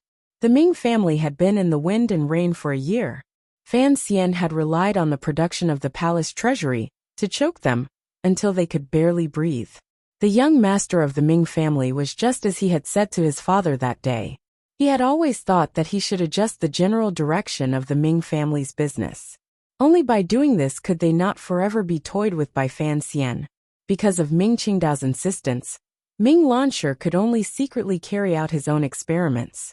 At the end of last year, he used his 5% shares in the Ming family to exchange for the silver support of Zhaosheng Money House. He had thought that this attempt would allow him to obtain a large profit in a short amount of time and convince his father. Ming Qingda's mind buzzed and he almost fainted. A moment later, he panted slightly and asked, "Just what kind of business is it? How can it not return a single cent of the capital?" Ming Lansher looked at his furious father and hesitated for a moment before saying with a trembling voice, "It is the illicit salt business." Ming Qingdao was startled and didn't say anything for a moment. There were always only three most profitable businesses in the Qing kingdom. One was the brothel business, one was the palace treasury's royal merchants, and one was a large family that sold illicit salt. Among these three, selling illicit salt returned the fastest and had the highest profit. Why can't it return the capital? Ming Qingdao stared coldly into his son's eyes and said each word clearly. I know you are a steady person. Even if it is a highly risky illicit salt business, you must have a way to protect your capital. Tell me, why can't it return the capital? Because Ming Lansher wanted to cry but had no tears. A few days ago, the Salt and Tea Yamen suddenly began an investigation. I don't know how they found out the news and seized all 12 ships of illicit salt. I went to find someone, but there was nothing I could do. He didn't notice his father's increasingly ashen face and continued to explain. Those related checkpoints in Yamens have always been well taken care of by the family. I had no idea they would suddenly act. Besides, Yang Jimei has always walked that path. He promised me that it would be fine. A crisp slap rang out. Ming Qingdao gave Ming Lansher a fierce slap and forcefully slapped him to the ground. Ming Lansher covered his numb face and half lay on the ground. He felt blood trickle out of his mouth. Looking at his father, who was as angry as a sick lion, he couldn't say anything. Yamen? Yamen. You also know that's a yamen. The Salt and Tea Yamen doesn't dare to investigate the family. But wouldn't the Overwatch Council force them to investigate? Ming Qingdao roared in a low voice. His eyes were filled with disbelief, dejection, and rage. Yang Jimei, is there something wrong with your brain? That salt-selling laborer is one of Xueqing's dogs. The place Fan Xian lives in Suzhou is his garden. Ming Qingdao's chest felt a wave of coldness. He kicked his son and gritted his teeth as he cursed. How did I raise such a stupid prodigal son like you? With great difficulty, he calmed his emotions and said weakly, Did you leave anything behind in the salt business? Be careful that the Overwatch Council uses this crime to execute you. Father, please don't worry. Ming Lansher struggled to kneel in front of him. That batch of silver came directly from Zhaoshang Money House. Although that dog Yang Jimei knew it was me, the government couldn't find any evidence. If Zhaoshang Money House brought your contract with them to court, then the government would have evidence. Ming Qingdao sighed helplessly. Ming Lansher's heart suddenly chilled. This money house, it wouldn't be Fan Xian's, would it? Ming Qingdao's body trembled. A moment later he silently shook his head. It can't be Fan Xian's. The eldest princess has investigated the Ministry of Revenue in the capital. We have also kept a close eye on Fan Xian. He doesn't have that much silver to do this. These words were simple, but the effort behind it was great. The Ming family wanted to do business with Zhaoshang Money House. Of course, they had clearly investigated the background of Zhaoshang Money House and confirmed that Fan Xian had no connection to Zhaoshang Money House. However, Ming Qingdao had not thought that although the results of his investigation were correct, the owner of Zhaoshang Money House was indeed not Fan Xian. The owner was the young emperor of Northern Qi. Everything starts from being cautious. Ming Qingdao raised his head and barely managed to control his emotions of failure. Giving up 30% is letting down our ancestors, but it can let us delay for a while longer and wait for the backup plan in the capital. However, the Ming family's gradual decline and eventual destruction these 2 years was actually because of this delay. After a long time, when the head shopkeeper of Zhaoshang Money House yawned for the 20th time, the current master of the Ming family, Ming Qingdao, walked out with a gloomy face. The head shopkeeper smiled slightly and said, Master Ming, you've made people wait for a long time. Ming Qingdao did not raise his hands in greeting, nor did he say anything else. Coldly he asked, Bring over the contract for Lansher's half of the shares. Cancel all the books, and I will agree to your owner's request. Yes, Master Ming. The head shopkeeper's expression still did not change. He took out a document from his clothes and presented it in front of Ming Qingdao. It was the contract Ming Lansher had left behind to collect the silver from selling salt. It seemed that he had long been prepared. Without waiting for Ming Qingda to speak, the head shopkeeper said in a quiet voice, "Cancel that portion when we get back." Ming Qingda nodded his head weakly. In the afternoon, the various accounts masters of the Ming family and Jiaosheng Money House filed in. The wealthy merchants that the head shopkeeper had strongly requested to come to watch the ceremony also sat to the side. The official notaries sent by the Suzhou government had also finished their preparations. 3 pieces of white paper were spread out on the table.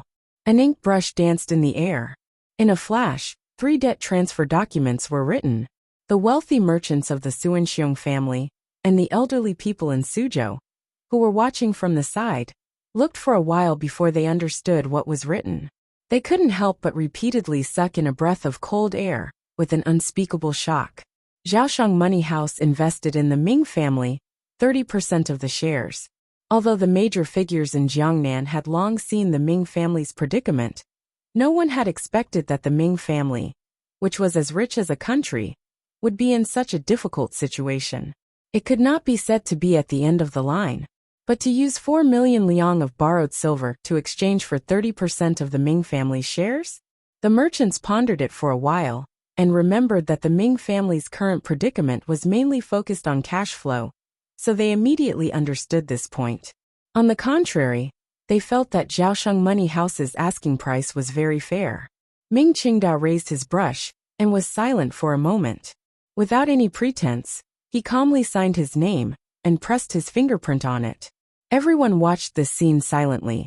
Regardless of whether they were friend or foe of the Ming family, they all felt incomparable admiration for the shrewdness and boldness of the old Ming master. For a century-old family to give 30% to outsiders, only an extraordinary person would be able to do such an extraordinary thing.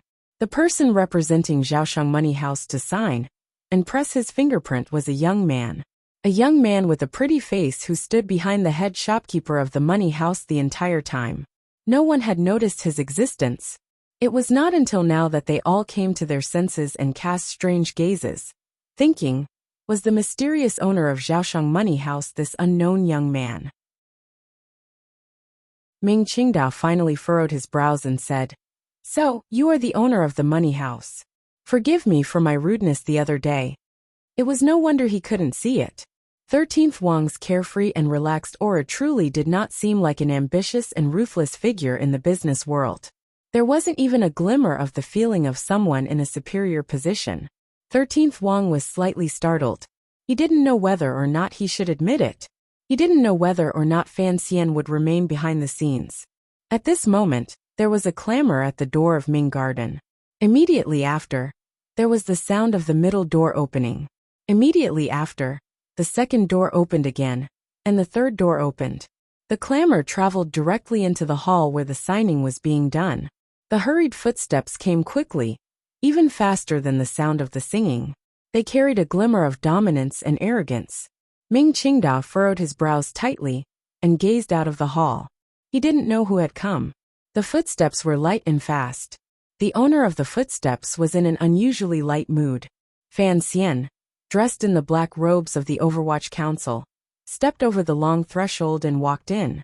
There was a pleased smile on his face. Behind him followed Hong Chongqing and the other Overwatch Council officials, as well as Xia Qifei, the 7th young master of the Ming family. He didn't greet the officials and merchants. Instead, he walked directly in front of Ming Qingda and looked at the old man with an unfathomable gaze. After looking for an indeterminable amount of time, Ming Qingda furrowed his brows slightly. Looking at the imperial envoy who was rumored to still be in the Shazhou area, he asked, "Imperial envoy, you have graced us with your presence." Fan Xian smiled slightly and said, "How could I not come to such a grand event, particularly since I still have to say thank you to the old Ming master." "Thank you?" Ming Qingda's heart trembled slightly. "Thank you for your 30% share." He moved closer to Ming Qingda's ear and used a voice only he could hear to quietly say, "Jiaosheng Money House is mine." Ming Qingda furrowed his brows slightly and wondered if he had heard incorrectly.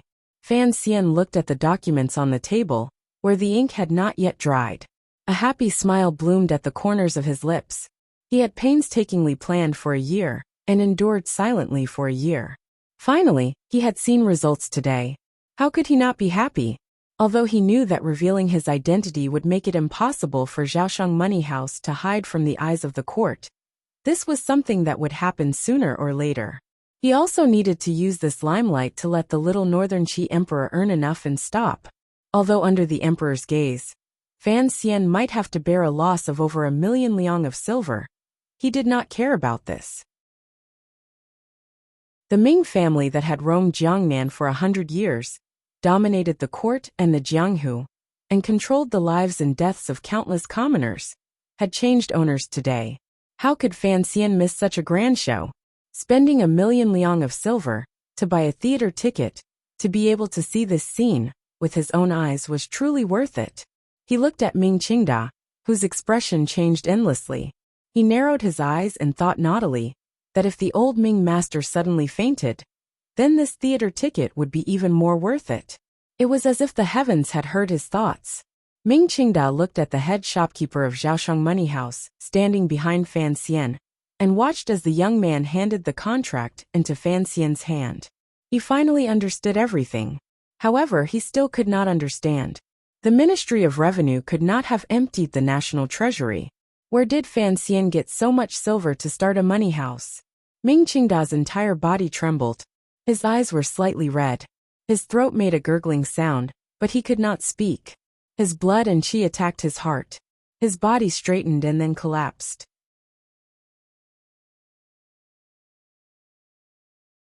Chapter 497. Let me say a few words before I write. With the arrival of the disaster, the situation in Wenchuan may be better than I thought yesterday, but I have finally confirmed that the epicenter of the earthquake is near Yingxiu. Of course, I am completely fine in Hubei. I am just very worried over there, and my emotions are very unstable. Many people know my feelings for Yingxiu. At the turn of the century, I lived there for half a year. Even now, I cannot forget the town and its amiable people. Today at noon, I finally received news that the army had broken into Yingxiu. In that instant, my feelings were complicated. The rims of a man's eyes immediately became wet. There is a brother called Gao Yuanjing. At this time, he should still be in the futong factory. For some reason, he put his hands together and prayed, hoping that everything is safe, hoping that Yingxiu can turn misfortune into fortune, hoping that Wenchuan can bring people another pleasant surprise, hoping that the people suffering in the disaster area will suffer less. Sichuan is safe, the entire country is safe, everyone is safe. A book friend suggested a donation. Please choose your own way to express your love. The Red Cross donation channel is very easy to find, so I won't go into detail. Here, I wish the book friends in Sichuan and their families good health. In the near future, if there are willing friends, please go donate your blood and help those who are injured. Thank you. The laughter did not continue for long before it stopped. Fan Xian suddenly realized that he had been too proud and arrogant. It was not a good sign. The unconscious Ming Qingda also woke up. The large robe under the silk and cotton coat moved without any wind. His fists were tightly clenched. His eyes were slightly red as he stared fiercely at Fan Xian's face. The laughter stopped, and the unconscious person woke up. It was as if the earlier scene had not happened. In reality, everyone knew that 30% of the Ming family's shares had already fallen into Fan Xian's hands. If it was only 30%, it was still far from enough. Ming Qingda looked at Xia Qifei standing behind Fan Xian, and thought of the 10% in his hands. He then thought of the fourth master of the Ming family, who was gradually distancing himself from the family. His heart grew colder and colder, but he still held a glimmer of hope. See the guest out, the old man said tiredly and weakly as he glanced at the documents in Fan Xian's hands. Fan Xian did not move. He narrowed his eyes and looked at the beautiful buildings in Ming Garden with a face full of admiration. It was as if this garden had already become his. Ming Qingda's expression changed again. Xia Qifei flashed out from behind Fan Xian and glanced at his brother. In a quiet voice he said, "See the guest out." It was the same two words of farewell, but they came from two people's lips. This represented the ownership of the Ming family and the identity of the master of the Ming family. Xia Qifei had already formally stood out and began to challenge Ming Qingda. The guests in the hall knew that today's matter had blown up. Furthermore, they didn't know what would happen next, or what the old Ming master would do in his anger. In order to protect themselves, everyone quickly broke away and left. They didn't even care about etiquette, including the Suzhou government officials who were witnesses. They quickly bowed to Fan Xian and fled the garden. The hall immediately fell silent. The people left included Fan Xian's people, as well as the men of the two branches of the Ming family. Although there were many people, they knew they were about to reveal their cards, so no one dared to make a sound.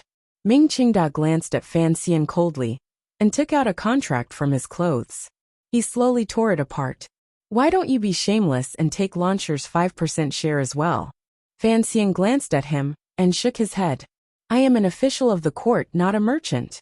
Why would I want your son's shares?" He walked to the back of his group and sat down in a chair. He didn't say anything more. He only quietly admired this scene. He had rushed to Suzhou today to see this great show. He also wanted to support Xia Qifei. The Ming family had been in Jiangnan for a long time and had thousands of private soldiers under their control.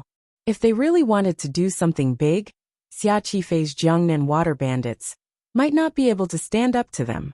Xia Qifei stood in front of Ming Qingda and smiled slightly. The owner of Zhaoshang Money House had written a letter ahead of time, saying that the 30% of shares in his hands was for me to speak for.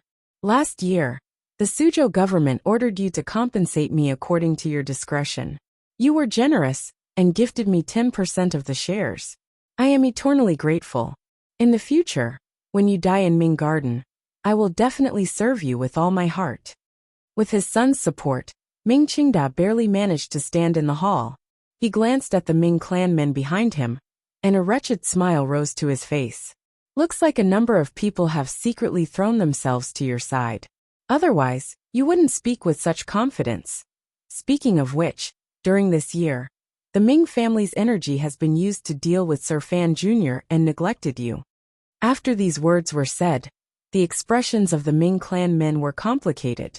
Those who had already secretly thrown themselves at Xia Qifei were ashamed, while those who did not know the inside story were shocked.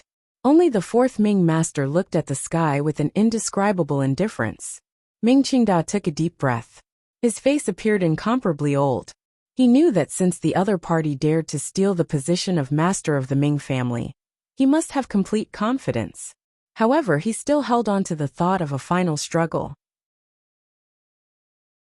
He turned his head and stared coldly at the fourth Ming master.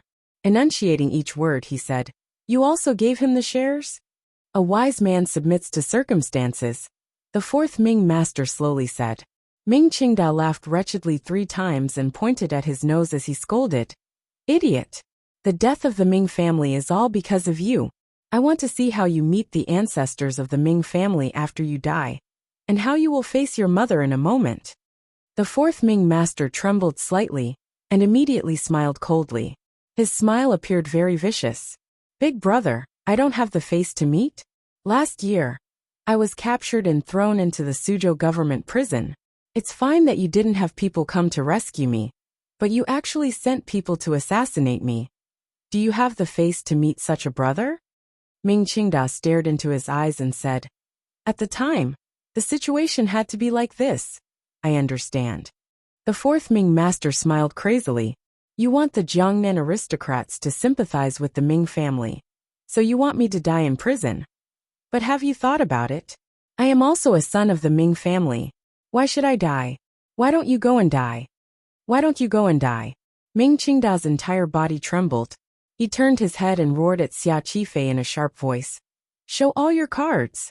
Even if the third and fourth brothers, these 2 sons of concubines, have voted for you, it's still not enough."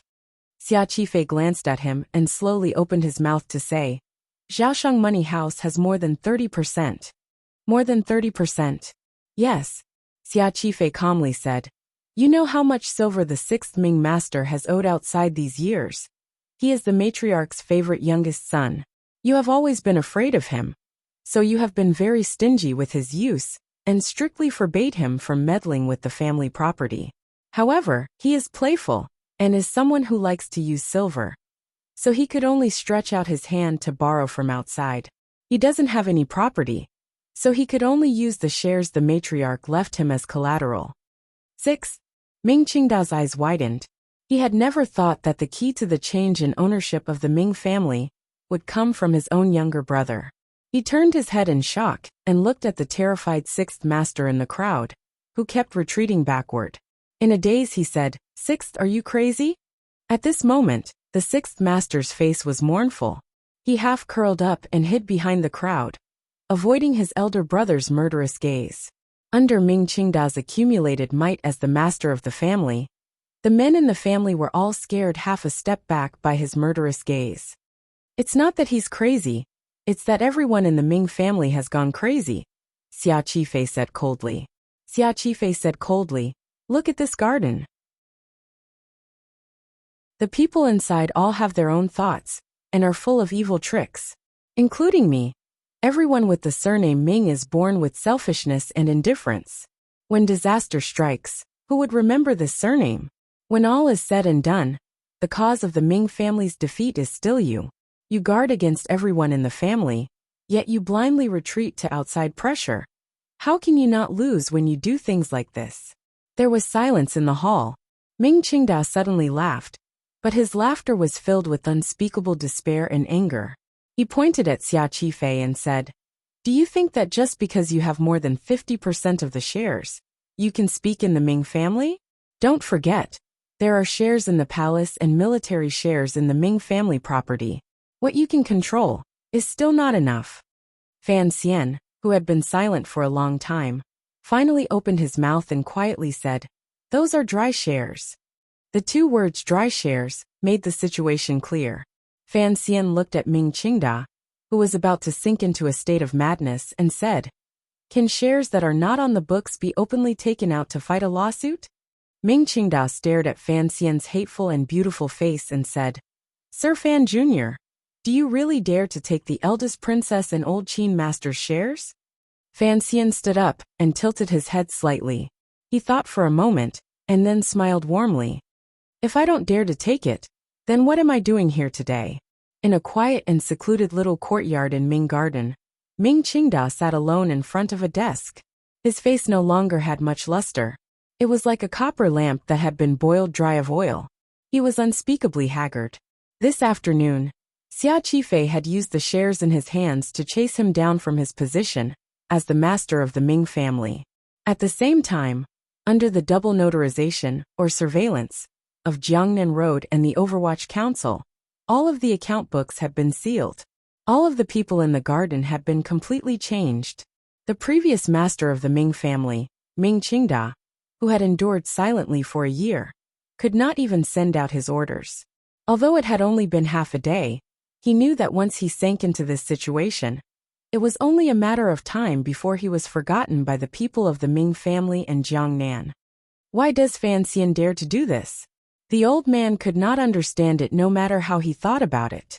The deep wrinkles on his forehead were the color of dead ash. He muttered to himself, "The eldest princess will help me." "Don't you think so?" he asked blankly. A glimmer of fear also appeared on the concubine's face.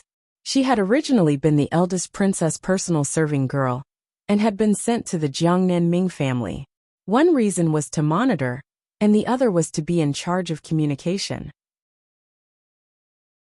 Last year, when Ming Qingda strangled his own mother, it was through this old Ming matriarch's serving girl that he had obtained the approval of the palace. "I don't know. There has been no reply from the palace. Could something have happened?" Ming Qingda smiled bitterly. No wonder Fan Xian is so confident. He knew long ago that the palace would not be able to help us. If even the eldest princess is in trouble, then I am just a fat piece of meat in his mouth that he can eat at any time. For him to have come up with so many tricks, it can be said that he thinks highly of me. It's not that he thinks highly of you. Fan Xian led Xia Qifei in as he pushed open the door. Rubbing his slightly cold hands, he sat across from Ming Qingda and said, "From the beginning, you and I both knew that it would be too easy for the court to destroy the Ming family. The problem is, the court does not want to destroy you." Ming Qingda glanced at him. What the emperor wants is an intact Ming family, not a Ming family on the verge of bankruptcy, on its last breaths, and finally broken up and dead. Thus, it is indeed not easy to eat you, Fan Xian said. Furthermore, it is best if this matter can be resolved peacefully, so as not to cause too many deaths and disrupt the lives of the people in Jiangnan. You know that the Ming family is a giant beast. It is not easy to tame it. He continued. I gave you a chance, but you didn't take it. Ming Qingdao took 2 heavy breaths and said, What will you do next? You have to know that I still have nearly half of the shares in my hands. From now on, you no longer have the right to speak in the Ming family, Fan Xian said. From today onwards, Xia Qifei will be in charge of the Ming family.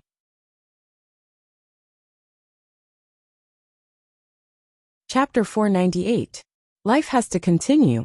I will not say much in the book about praying for the people in the disaster area. Thank you, everyone. He continued. As the master of the Ming family, naturally, I have to cooperate with the court in handling the case. As for any of the children in the family who have done illegal things, I have to hand them all over. Launcher. Ming Qingdao stood up in fear. Correct. Ming Launcher has already been summoned to the yamen of the Suzhou government to explain the illicit salt matter. Xia Qifei stared into Ming Qingdao's eyes. As for the matter of someone pretending to be a pirate, I trust it will be clear before long. Ming Qingdao took a few breaths and said, Do you know that if this continues, the Ming family will truly be finished? Even if mother and I have once mistreated you, you are, after all, father's youngest son, and your surname is Ming. Are you going to watch as the Ming family is destroyed in your hands? He roared. Relax. Fan Xian raised his eyelids slightly and said, The court has no interest in business. I also understand that if the government interferes too much in this kind of business, it will only turn a golden basin into a toilet bowl. Last year, I already admonished the emperor. The court will not directly interfere with Ming Garden. Ming Garden will still be the Ming family's Ming Garden. However, this Ming Garden will be much more obedient. He spread out his hands and calmly said, I will have the Palace Treasury Transport Company cooperate fully with the Ming family. In less than a year, you will certainly see a prosperous, no, an even more prosperous Ming family. Ming Qingdao trembled and sat down weakly. In this incident that had lasted for an entire year, the Qing Kingdom's officials, or more accurately Fan Xian, had successfully gained control of the Ming family. Most importantly, the change of ownership of Ming Garden did not have much of the shadow of the government. Xia Qifei was the 7th son of the Ming family. It was perfectly justifiable for him to enter Ming Garden. Furthermore, all of his methods were business tricks. It would be much easier for the people of Jiangnan to accept. At least, there would not be many scholars and gentry marching through the Suzhou government, saying that the Overwatch Council had forcefully seized the people's property. The people's property was still the people's property. However, the owner of this property was now Xia Qifei, a secret official of the Overwatch Council. Fan Xian shook his head and said, During this year, both you and I have not been comfortable. Now that there is a conclusion, both you and I can be considered free. Although Milord is a person who likes to humiliate others, I'm sure that you're not here just to show off your achievements. Ming Qingdao interrupted his words and stared into his eyes. Presumably, you will slowly use these people to prop me up, but you can't tie me up in the garden. I can always go out. That is what I wanted to say. Fan Xian enunciated each word clearly. You cannot leave the garden. Ming Qingdao smiled coldly and said, Based on what? I am here by imperial edict to investigate the case of the Jiaozhou Navy's rebellion. Master Ming is a witness involved in the case. If you don't want to be accused of fleeing from punishment, as soon as you leave the garden, you can leave. The Jiaozhou Navy case had long been finished. Fan Xian was just looking for an excuse. Ming Qingdao smiled coldly and said, Who are you trying to fool with these words? There's also the attack on Jiaoshang Money House, and the assassination of Xia Qifei. Fan Xian smiled slightly and said, In the past, the old Ming master's hands stretched too far. There were too many loopholes to grab. Ming Qingdao smiled in his anger, and looked at Fan Xian with great interest. If you really wanted to investigate these cases, You could have investigated them before. Why did you have to wait until now? Because you were the master of the Ming family in the past. If I investigated you, it would make the entire court think that the Overwatch Council was persecuting merchants and scheming to steal wealth, Fan Xian said with a smile. Now that you don't have this identity, it's much easier. You seem to have missed out on one reason, Ming Qingda replied coldly. Yes, Fan Xian sighed. The eldest princess can't help you now. When I do things, I truly have no inhibitions and live happily. He glanced at the woman behind Ming Qingda. Ming Qingda's brows were furrowed deeply and he said, This is also what I didn't understand earlier. If you were sure that Jingdo couldn't help me, you could directly use these methods to destroy the Ming family. Why go through so many circles? I said before, I want a complete Ming family, Fan Xian said. In the past, if I had used these thunderous methods, you, as the master of the Ming family, could have moved the entire Ming family against the court. You could even have thrown Jiangnan into chaos. But now, you don't have this identity. The words you say also don't have this kind of power. Identity doesn't seem important, Fan Xian said seriously. In reality, it is the most important thing. He smiled slightly and said, I have to admit, your identity as a merchant is far inferior to mine. No matter what, you cannot resist the anger of the court. However, you used all your methods, silently endured your grievances, and forcefully delayed me for a year. It is truly admirable. Ming Qingda smiled slightly and said, At least I am still the master of the Ming family. You won't let me out of the garden. Presumably, you are worried about me staying in the garden like this. How are you going to deal with me? Presumably, given your methods, you won't kill me in the heart of the storm and become the subject of gossip. You're wrong again, Fan Xian said seriously. I admire you, but your identity is not as good as mine. Even if you die now, you won't be able to raise much of a storm. Of course, he said warmly. He advised warmly, a bad life is better than a good death. I advise you to stay in Ming Garden for a few more days to recover. As he spoke, Xia Qifei's face carried a complicated expression. He took out a piece of white cloth from his clothes and gently placed it on the desk in front of Ming Qingda. Once the white cloth appeared, Ming Qingda's expression did not change, but the concubine behind him was so scared that her teeth chattered loudly. I'll leave the white cloth here. When you have the courage to use death to oppose me, please take it and use it yourself. Fan Xian gazed at Ming Qingda and said, But I know you don't have the courage to commit suicide, so you will continue to live according to my wishes until I no longer need you to live. A person who strangled his own mother must understand the fear of death very well. He must be very afraid of going to the underworld to see that old woman after death. It's best if you don't die, because it will be very difficult for Ming Launcher to come out of prison. If you die, the shares in your hands will be transferred to that baby, who is not even 2 years old. Fan Xian furrowed his brows and said, You know, for a child to have so much money, it is not a good thing. After saying this, he turned and left the study. Behind him, Xia Qifei carefully closed the study door without leaving a crack. The study once again sank into darkness. Ming Qingda stared at the white cloth on the desk and was silent and speechless. After a long time, he slowly said, What a vicious wolf cub. The Ming Garden's defenses had already been emptied and replaced by the Overwatch Council. This beautiful garden sank into a quiet and uneasy atmosphere. Strangers could be seen everywhere. Now that Xia Qifei was in charge, and he had Ming Garden make changes, not many people in the clan dared to oppose his orders. Ming Garden's private soldiers have already been disarmed by the provincial soldiers Sir Xueqing sent. After Xia Qifei received the news, he immediately went to Fan Xian's ear and said, Ming Qingda's power has already been emptied. Are there any problems? Over 40 people died. Remember Sir Xue's favor. Fan Xian lowered his head and was silent for a moment. Shortly after, he raised his face and smiled. The Ming family is finally yours. How does it feel to have revenge?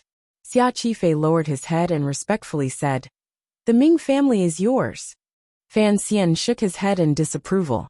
Xia Qifei quickly explained, What I mean is, the Ming family is the court's. Fan Xian turned his head and glared at him. The Ming family is yours, so it is yours. When did it become the court's or mine? Do you think everything I said to Ming Qingdao in the study was a lie? Don't worry. The court has no interest in the Ming family. What they want is for the Ming family to be obedient. Xia Qifei was stifled and didn't know what to say. The court had spent so much money to bring the Ming family under complete control. Was it going to be so easily handed over to him to manage? Fan Xian sighed and explained. When standing in a different position, the things one thinks about are also different. Who is the emperor? The emperor is the ruler of the world. The people of the Qing kingdom are all his people. Since it is so, what his people have is the same as what he has. As long as this person manages this matter well and can bring benefits to the people and the court, it is fine. If the court truly took the Ming family into their hands, what would the merchants in Lingnan and Quanzhou think? Given the pedantic faces of the court officials, who would have the ability to manage such a large family business well? So don't worry. Xia Qifei tasted bitterness in his mouth. He suddenly thought, the emperor is the master of the world, so he doesn't care about the people's business. But what about Sir Fan Jr.? Why is he willing to not benefit from the Ming family? Fan Xian's words interrupted his thoughts. I asked you earlier, how does it feel to have revenge? Xia Qifei shook his head in a daze. Walking in Ming Garden as the master, I don't feel anything, because this garden is very unfamiliar.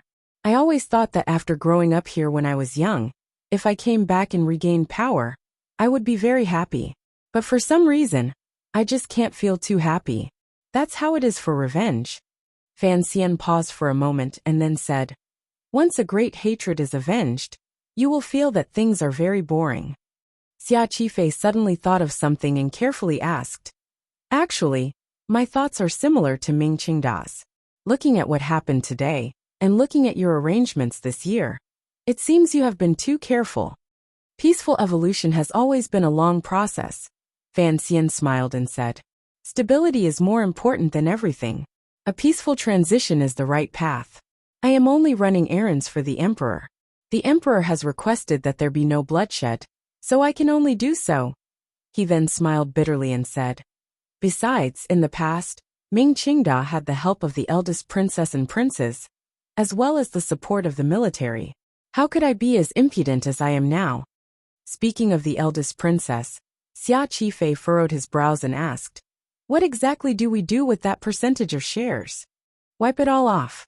In any case, it's just some things on paper and no real goods, Fan Xian instructed. Make a chart. I'm going to send it into the palace. Xia Qifei suddenly smiled bitterly. This time we've offended the eldest princess badly. I wonder how that noble will retaliate. Fan Xian smiled and didn't say anything. In his heart, he was thinking that he had already offended the eldest princess to the extreme. As for retaliating, that noble did not have the time to think about such things. He waved his hand at Xia Qifei. These two illegitimate children began to wander through the Ming Garden, which had changed owners. Along the way, they quietly talked about the latter part of the story and admired the beautiful scenery of one of the 3 famous gardens in the world. Both the environment and the soul became wonderful. In the depths of the royal palace in Jingdou, a certain rumor had begun to spread a month ago. As long as it was a place where nobles gathered, the servants who served them always liked to gossip, tell old stories, and talk about the dark gossip of the nobles. However, this rumor was truly too shocking. It only circulated for 2 days before it silently disappeared without a trace. This was because this rumor truly did not have a head or tail.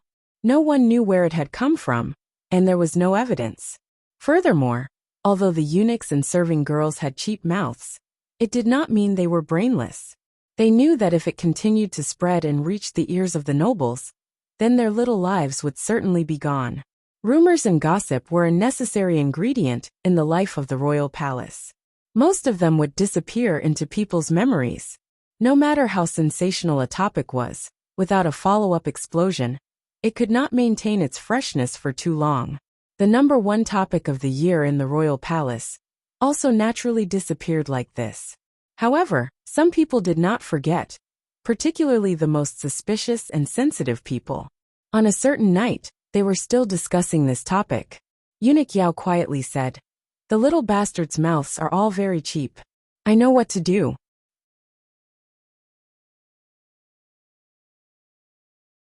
Chapter 499. Many people, including Gao Yuanjing, who was mentioned the day before yesterday, are safe. Temporarily, there is no news of my classmate. I believe he will also be safe. Best wishes to those trapped in the disaster area. Originally, I didn't want to say much yesterday, but seeing a NC in the book review section, I still had the urge to slap him. However, it was better to pay less attention to this kind of clown. Readers, live well and continue to live happily. I believe that sometimes peace is also a kind of power. It was already late at night, and the royal study was completely silent. The Qing emperor was diligent in government affairs, so he had less favor for the back palace. Tonight, he did not sleep in the back palace, but slept directly in the royal study many times. Thus, the eunuchs had long prepared all the necessary tools. A light breeze crept in through the window. It clearly could not blow in through the glass, but for some reason, it still made the light in the room dim. Yes, I heard that she stole a piece of Shuiqing jade that the empress wore when she was young. After being interrogated for a while, she couldn't deny it, and found an opportunity to commit suicide. Eunuch Yao very simply and clearly told the emperor the whole story he knew, and did not add another word. Shuiqing jade? The emperor furrowed his brows, and seemed to be thinking about this item. After a moment he smiled and said, "I remember. That was something the empress wore when she was young. I remember that father gave it to her family after he arranged the marriage. At that time, father seemed to have just ascended the throne not long ago. The palace was very chaotic, and this item was not of high quality. But, when she was young, the empress liked it very much and always wore it." He furrowed his brows and pulled himself out of this rare warm memory. Indifferently he said, "I remember that it was a cloud pattern on it." Eunuch Yao remained silent. He didn't know what the emperor's mood was. Although the empress liked it, she would not go so far as to beat a serving girl to death over such a small thing. A cold smile rose to the corners of the emperor's lips. Isn't she known as the most benevolent mistress in the palace? Virtuous and kind, she has always played the role well. How could she fail in such a small matter? Eunuch Yao had clearly said that the serving girl had committed suicide out of shame, but the emperor had directly said to beat her to death. Each person in the palace was smarter than the last. Everyone knew what the truth was, that these names were used to hide. Investigate what is going on in secret.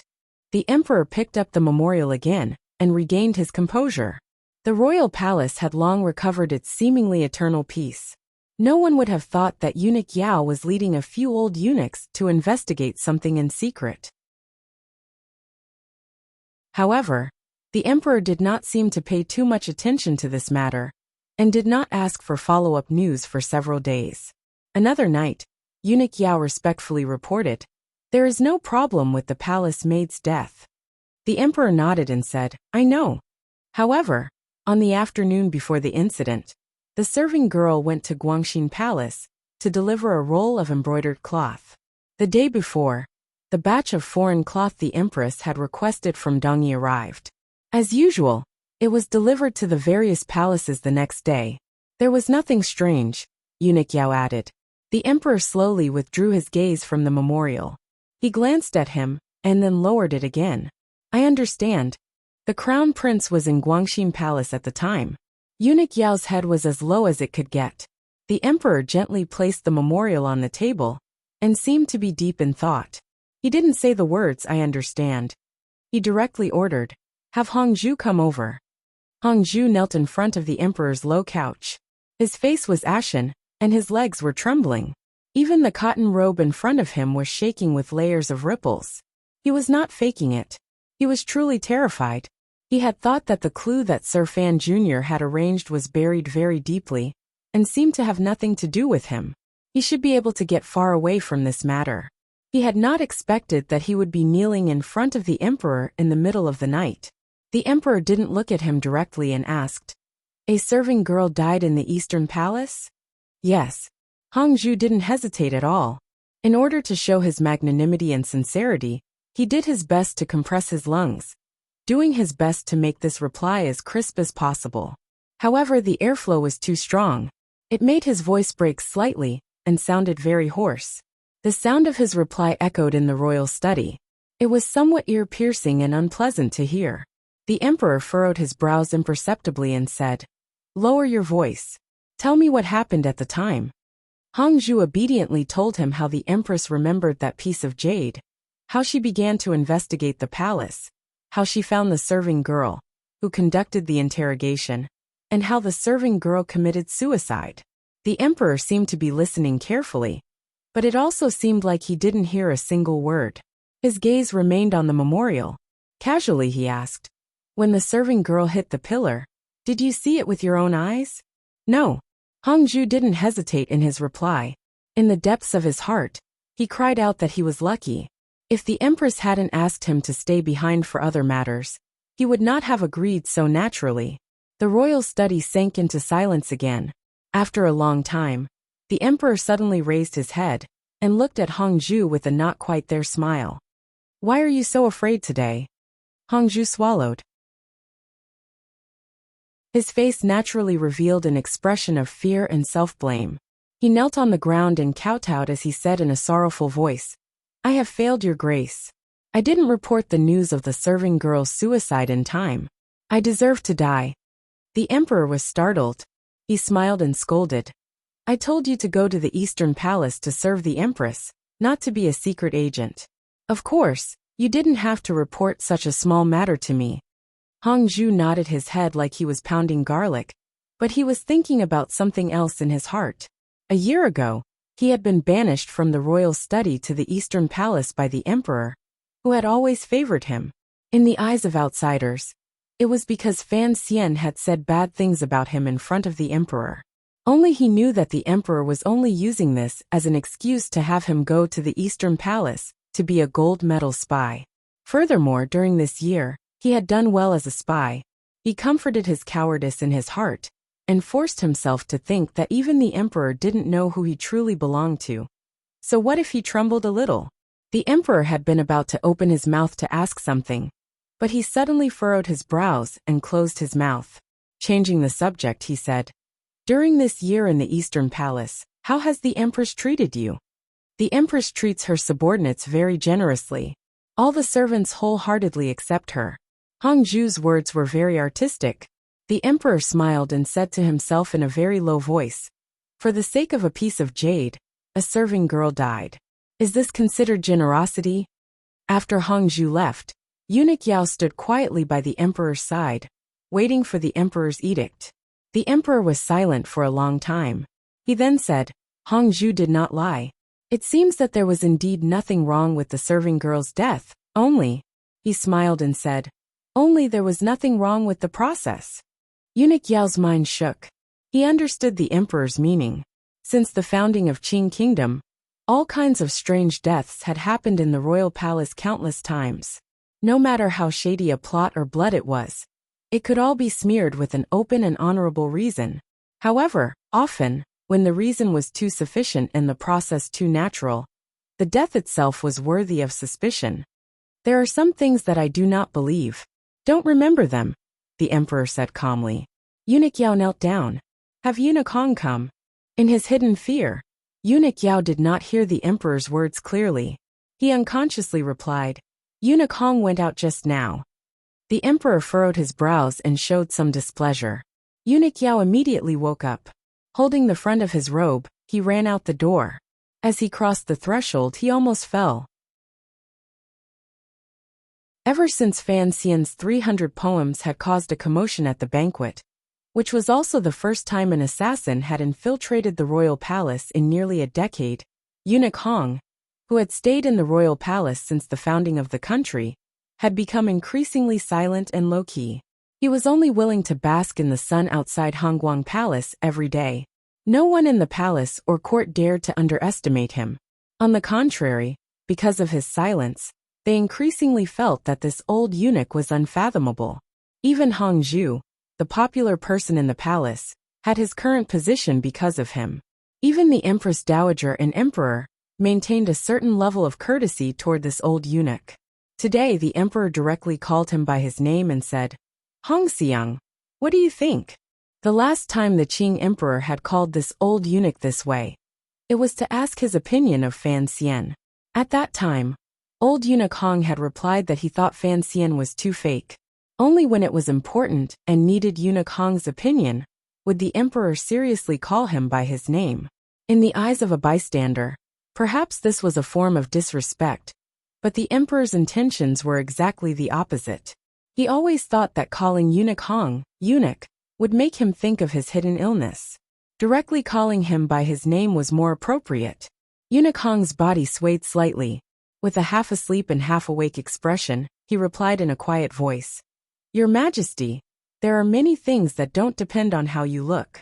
Even if you see it with your own eyes, it may not be true." The emperor nodded and said, "My personality has always been a bit suspicious. I know this is not good, and that I might see wrongly, so please help me take a look." Eunuch Hong bowed respectfully and didn't say much. The emperor was silent for a long time. He then said, "Chengqian has been in good spirits this half a year. Other than the daily teachings of the Grand Tutor, he often goes to Guangxin Palace to listen to Yunrui teach him the 3 strategies of governing a country. I am curious how his body recovered so quickly." Although cracks had appeared in the royal family, at least on the surface, there were no problems.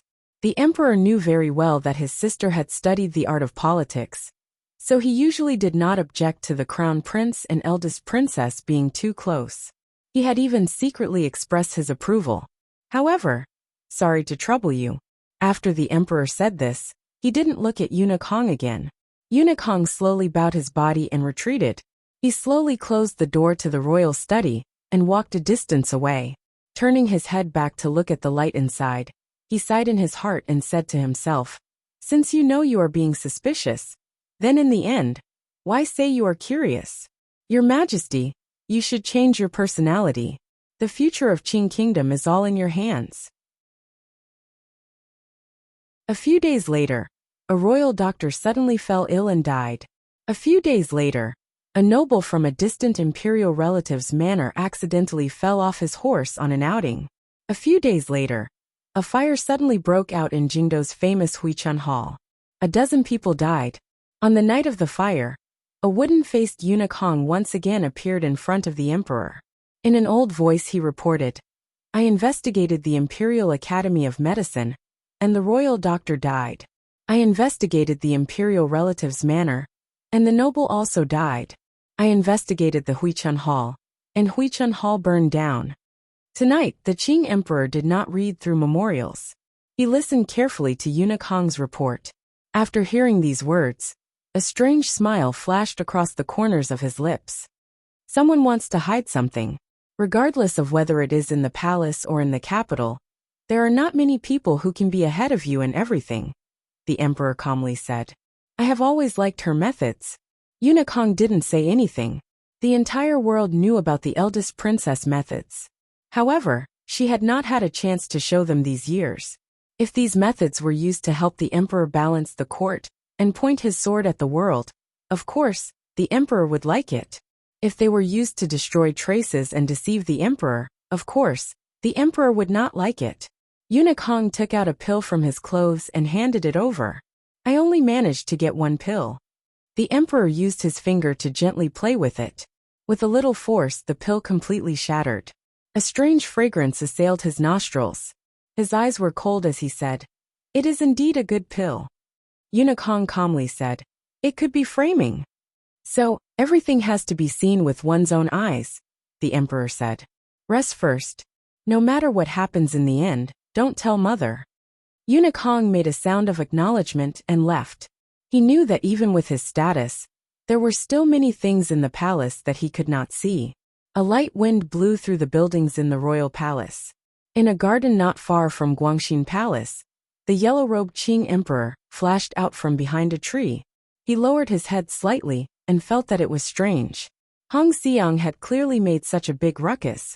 Why didn't she restrain herself? However, this glimmer of doubt had long been shattered by the anger and sense of absurdity in his heart. The emperor's eyes were filled with an emotion of failure, disappointment, and absent-mindedness. The middle-aged man did not return to his bedroom. He continued to rest in the royal study. That night, he thought for a long time. He then asked eunuch Yao, who was serving beside him, a strange question. Will Hongzhu know something? Eunuch Yao shook his head nervously and tried to persuade him. He had to protect Hongzhu's life under the emperor's hidden rage. Only then could he do his best to ensure his own safety. I want to kill him. The emperor furrowed his brows. I want to kill everyone in the palace. Then he calmed down and ordered in an unusually cold tone. Summon Director Chen into the palace. Eunuch Yao, who was sweating profusely in the winter, quickly left the palace and headed straight for Chen Garden to find his savior. Not long after he left, a loud crash came from the royal study. It sounded like someone had pushed over the precious 5-foot bottle.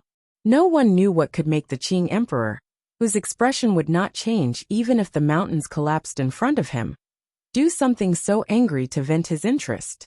There won't be any problems with Huichun Hall, right? In Chen Garden, the old cripple, who had been sitting in a wheelchair for a long time, said to his closest comrade beside him, I don't want to make a mistake at the last moment. The messy-haired Fei Jie said, what problems could there be? Although Hong Xiang has personally acted, every step in the palace has been within your calculations. They won't be able to catch anything. Very good. Chen Pingping closed his eyes and thought for a long time. The wrinkles at the corners of his eyes bloomed like chrysanthemums. He then opened his eyes and slowly said, I am thinking of a question. Should I have Hongzhu disappear? This was a very strange question. The emperor had occasionally thought of this because in his rage, he had unconsciously wanted to kill everyone who might have guessed at the scandal of the royal family. Furthermore, he had immediately reacted and did not make this decision. Then, why would Chen Pingping want to kill Hongzhu? Chen Pingping furrowed his brows and said, no matter how I think about it, in this entire matter, only Hongzhu this thread could be a problem. Fei Jie shook his head. Although we thought of a way to let Hongzhu see this matter, it is clear that the emperor did not find out through this little eunuch. These two sentences explained a shocking truth. It also explained the great question that had been lingering in Fan Xian's mind, but had nowhere to ask. Although Hongzhu was the head eunuch in the Eastern Palace, why was he so lucky? Or perhaps, why was his luck so bad to discover the secret affair between the eldest princess and the crown prince? It turned out that even Hongzhu was only the first pawn Chen Pingping used to make waves in the beginning.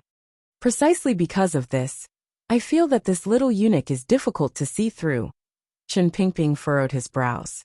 Chen Pingping furrowed his brows and said, he is clearly the emperor's spy in the Eastern Palace. After knowing about this, why didn't he report to the emperor? I had thought that it would take another 2 months before this matter could be stirred up. Perhaps he knew that if this matter got out of his mouth, he would die without a doubt, Fei Jie said. Someone who can climb up in the palace is not stupid. Chen Pingping suddenly smiled slightly and said, I admire Hongzhu for being able to endure it all this time. However, the emperor finally knows. Very good. Fei Jie also smiled. His smile was slightly sinister. You have a good successor. I have a good student. Chen Pingping nodded with a satisfied smile. Up until now, I still haven't figured out how he arranged it. Just this point alone shows that he has improved a lot.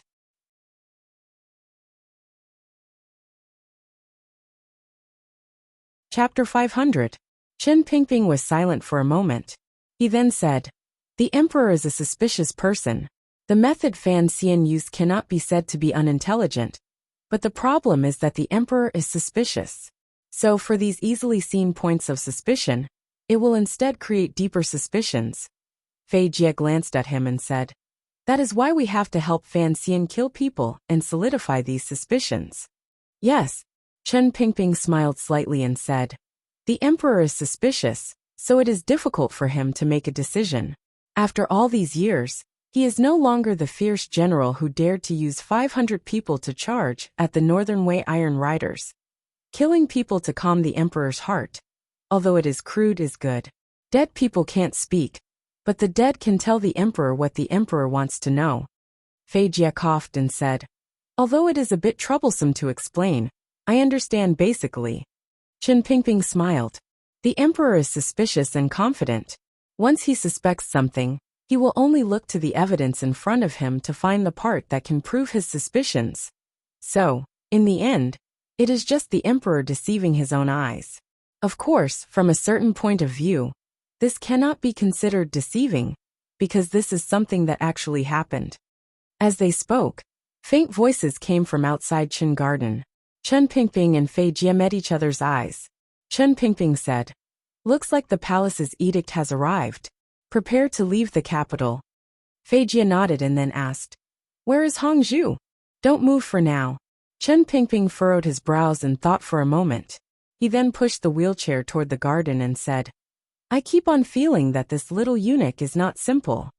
Far away in Jiangnan, Fan Xian, who thought he was watching everything in Jingdo with the cold eye of a bystander, did not know that the nail he had buried the deepest in the royal palace had, at the same time, become the target that the two most powerful figures in Qing Kingdom wanted to kill.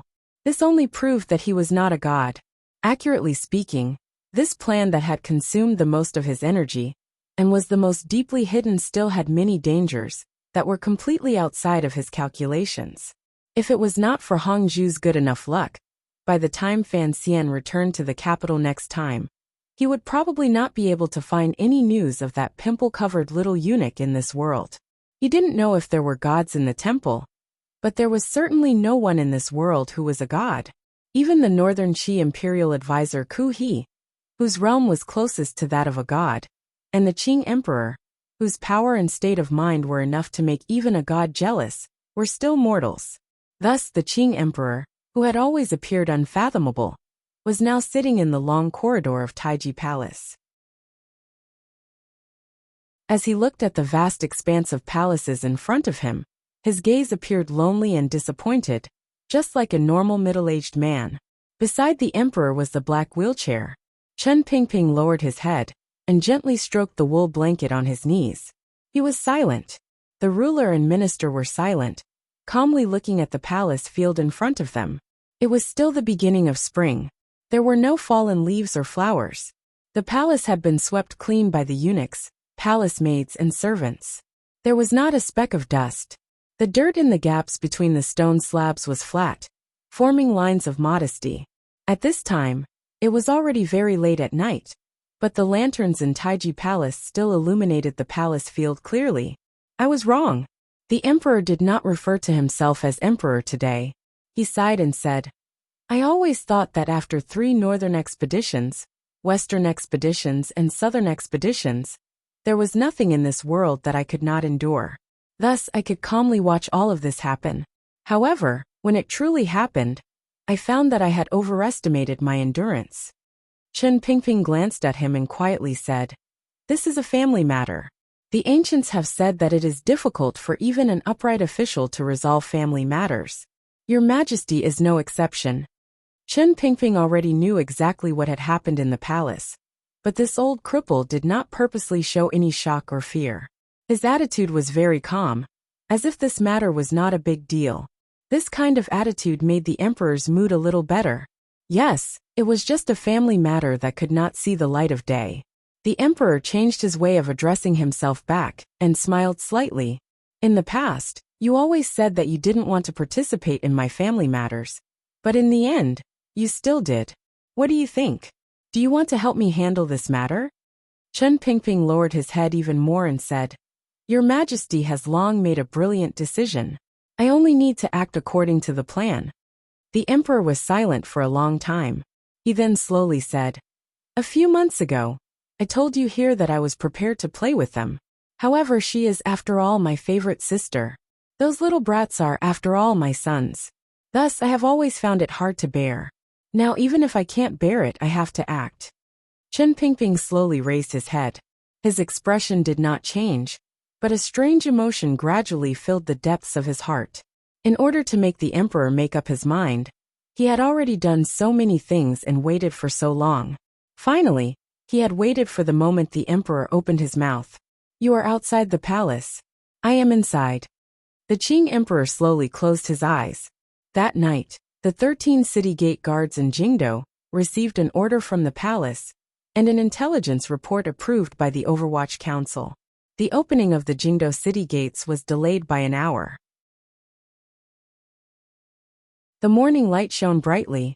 The villagers preparing to enter the city carried fruits, vegetables, and meat, and formed a long line outside the city gates. Their faces were full of confusion. There was rarely a precedent of delaying the opening of the city gates in Jingdo. According to the reports of the soldiers in front, last night, a Dongi spy had tried to sneak into the Overwatch Council. Thus there was a large-scale search going on in Jingdo. In order to prevent the spy from escaping the city, the 13 city gate guards were heavily guarded. The commoners immediately calmed down. No one had any more complaints. They only cursed the reckless Dongi spies in a low voice. In Jingdo, the Overwatch Council, personally overseen by Chen Pingping, had begun to move in the early hours of the morning. The director had been in Qin Garden for a few years. The Overwatch Council was under Fan Xian's direct command. Once he took back the authority of the Overwatch Council, the speed and secrecy of the Overwatch Council's actions immediately returned to a terrifying level. In less than 2 hours, the Overwatch Council had already secretly taken control of 4 manors. The Jingdo garrison did not receive any news. The soldiers on night patrol stared dumbfoundedly at the black-robed Overwatch Council officials busily walking around. They hurriedly reported to their superiors, not knowing what had happened in Jingdo. The thousands of imperial soldiers surrounding the royal palace also did not move. They only quietly guarded the royal palace's gates. The commander of the Jingdo garrison, who had just been promoted by the Qing emperor, was a general who had followed the great prince on the western expedition the year before. Hearing his subordinates report, he randomly put on his clothes and rushed out of the palace. However, he only saw an unusually calm palace with nothing out of the ordinary. The sleepy-eyed eunuch Ho stood behind the imperial soldiers with a group of guards. Coldly, he refused the commander's request to enter the palace to report. Before long, the great prince, who was still sleeping in Prince Huqing's manor, also rode in. Even his request to enter the palace was calmly and firmly refused by eunuch Ho. The great prince and the commander of the garrison met each other's eyes. They both saw the unease and wariness in each other's hearts. At this time, the sky had not yet brightened. Dark clouds floated over high in the sky, enveloping Jingdo even darker. The secret agents and officials of the Overwatch Council had all begun to move. However, these 2 major figures responsible for the Jingdo garrison had no idea what had happened. The commander of the Jingdo garrison carefully glanced at the great prince and said, "Commander, should we go to the Overwatch Council and ask?" In the Western Expedition Army, this commander was the great prince's deputy general, so he was still used to calling him commander. The great prince paused for a moment, and then slapped his forehead in annoyance. The Overwatch Council had come out in full force. It must have been an edict from the palace. Furthermore, the person in charge was certainly Director Chen. Other people didn't dare to ask Director Chen face to face. But what was he afraid of? A moment later, the 2 of them led their guards into the Overwatch Council through the royal palace gates. When they entered the courtyard, they were not stopped. In the garden, they saw the old cripple by the shallow pool. "Director, what happened?" The great prince looked at Chen Pingping and asked straightforwardly. Chen Pingping did not raise his head and said, "It's nothing. Last night, an ace from Dongi snuck into the council and stole a great deal of valuable intelligence. I entered the capital overnight and went into the palace to ask for help. At this time, I am searching all over the city." The great prince furrowed his brows. He knew that this was a lie. What kind of spy would enter the capital and disturb Chen Pingping? Would it even cause the royal palace's gates to close? The commander of the Jingdo garrison respectfully asked, "Director, what do you need the Jingdo garrison's cooperation?" "Xiesu." Chen Pingping glanced at the commander of the Jingdo garrison and sighed. "You haven't been in office for long. You have to quickly grasp the Jingdo garrison in your hands. Presently, you only have this position, but you can't even move the soldiers under you. How can you cooperate?" Commander Xiesu's mouth tasted bitter. He knew that Director Chen was speaking the truth. The Jingdo garrison, had first been controlled by the Yi family for 20 years. Later, it was managed by the second young master of the Qin family. The Yi and Qin families had stuffed countless trusted aides into the Jingdo garrison. Given the status of these two families in the military, it was indeed too difficult for him, an outsider of the Western Expedition Army, to completely control it. The great prince asked worriedly, "Uncle Chun, tell me the truth. Is the matter big? Why are the palace gates closed?" "It's a small matter," Chun Pingping calmly said. "I only need an hour. There won't be any problems." "Oh right." He sat in his wheelchair and said, "The emperor has decreed that today's court meeting will be delayed by an hour.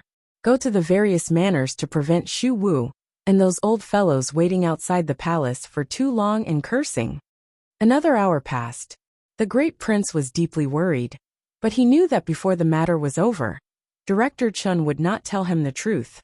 In the end, Chun Pingping said, "However, there are a few manors that you don't need to send the message. My people have already gone." The people of the Overwatch Council had already been sent out to the Lotus Pond Square, where the commoners lived. With the cooperation of the Jingdo government, they captured a group of ruthless men who were still sleeping.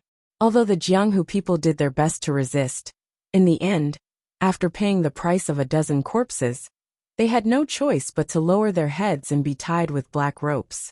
Another group of people from the Overwatch Council came to the manors of a few imperial censors, and very roughly pressed these imperial censors, who were renowned for their iron bones, to the ground. They had no fear of being swept to the ground, and directly escorted them to the Supreme Court. There was a wave of terror and crying in the manors of the imperial censors. Among the Overwatch Council group, a young man with a black hat covering his face furrowed his brows and said to the head of the first bureau, Mu Tai, beside him, "Sir Mu, these are, after all, imperial censors. Even the emperor is tolerant of them. Rumor has it that they are not guilty of discussing matters. For you to randomly arrest them like this, are you not afraid that it will damage the emperor's clean reputation?" "Sir He, you are now the imperial censor," Mu Tai said respectfully. "As for how to deal with the aftermath, it will all be up to you." This person was He Zhongwei, the imperial censor the Qing emperor had inserted into the Overwatch Council during the last change of blood.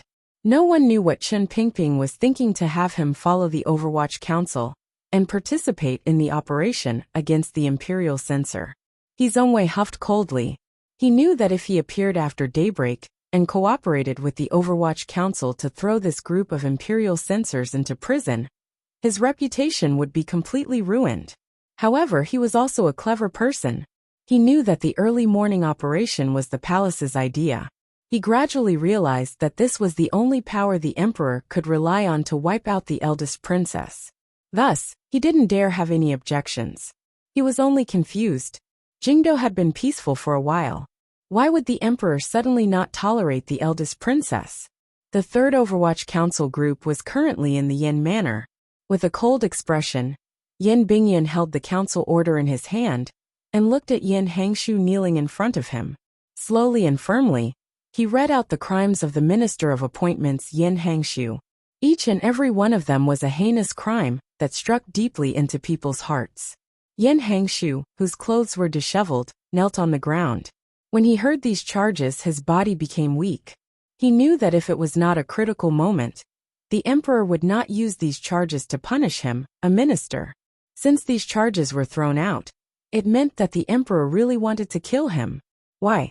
There was only one reason. These years, he had been too close to the eldest princess.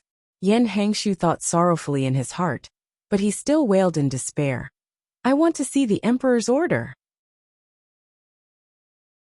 I want to see the order. The Overwatch Council does not have an order. You cannot interrogate third-level officials." Yin Bingyan glanced at him and shook his head. He took out the order and waved it in front of his eyes. Yin Hangshu, the dignified minister of the Ministry of Appointments, felt his vision darken. He had actually fainted from the shock of this letter. There were still a few more groups of Overwatch Council officials moving. Because the time they chose was early in the morning, when everything was quiet, most of the Jingdo officials and elders were asleep, so the operation proceeded smoothly. In less than an hour, most of the officials in Jingdo, who were too deeply involved with the eldest princess, had been invited back to the Overwatch Council's celestial prison, or the Supreme Court straw huts. The last group of Overwatch Council officials waited patiently outside a quiet manor. They had already surrounded this manor for a long time, and still hadn't moved. They were waiting for reports from various places. This group of officials did not have a leader, nor did they carry an edict with them. There wasn't even a council order personally signed by Chun Pingping. Their composition was the simplest. They were all people of the 6th Bureau. They didn't need to enter the manor to pass on the edict.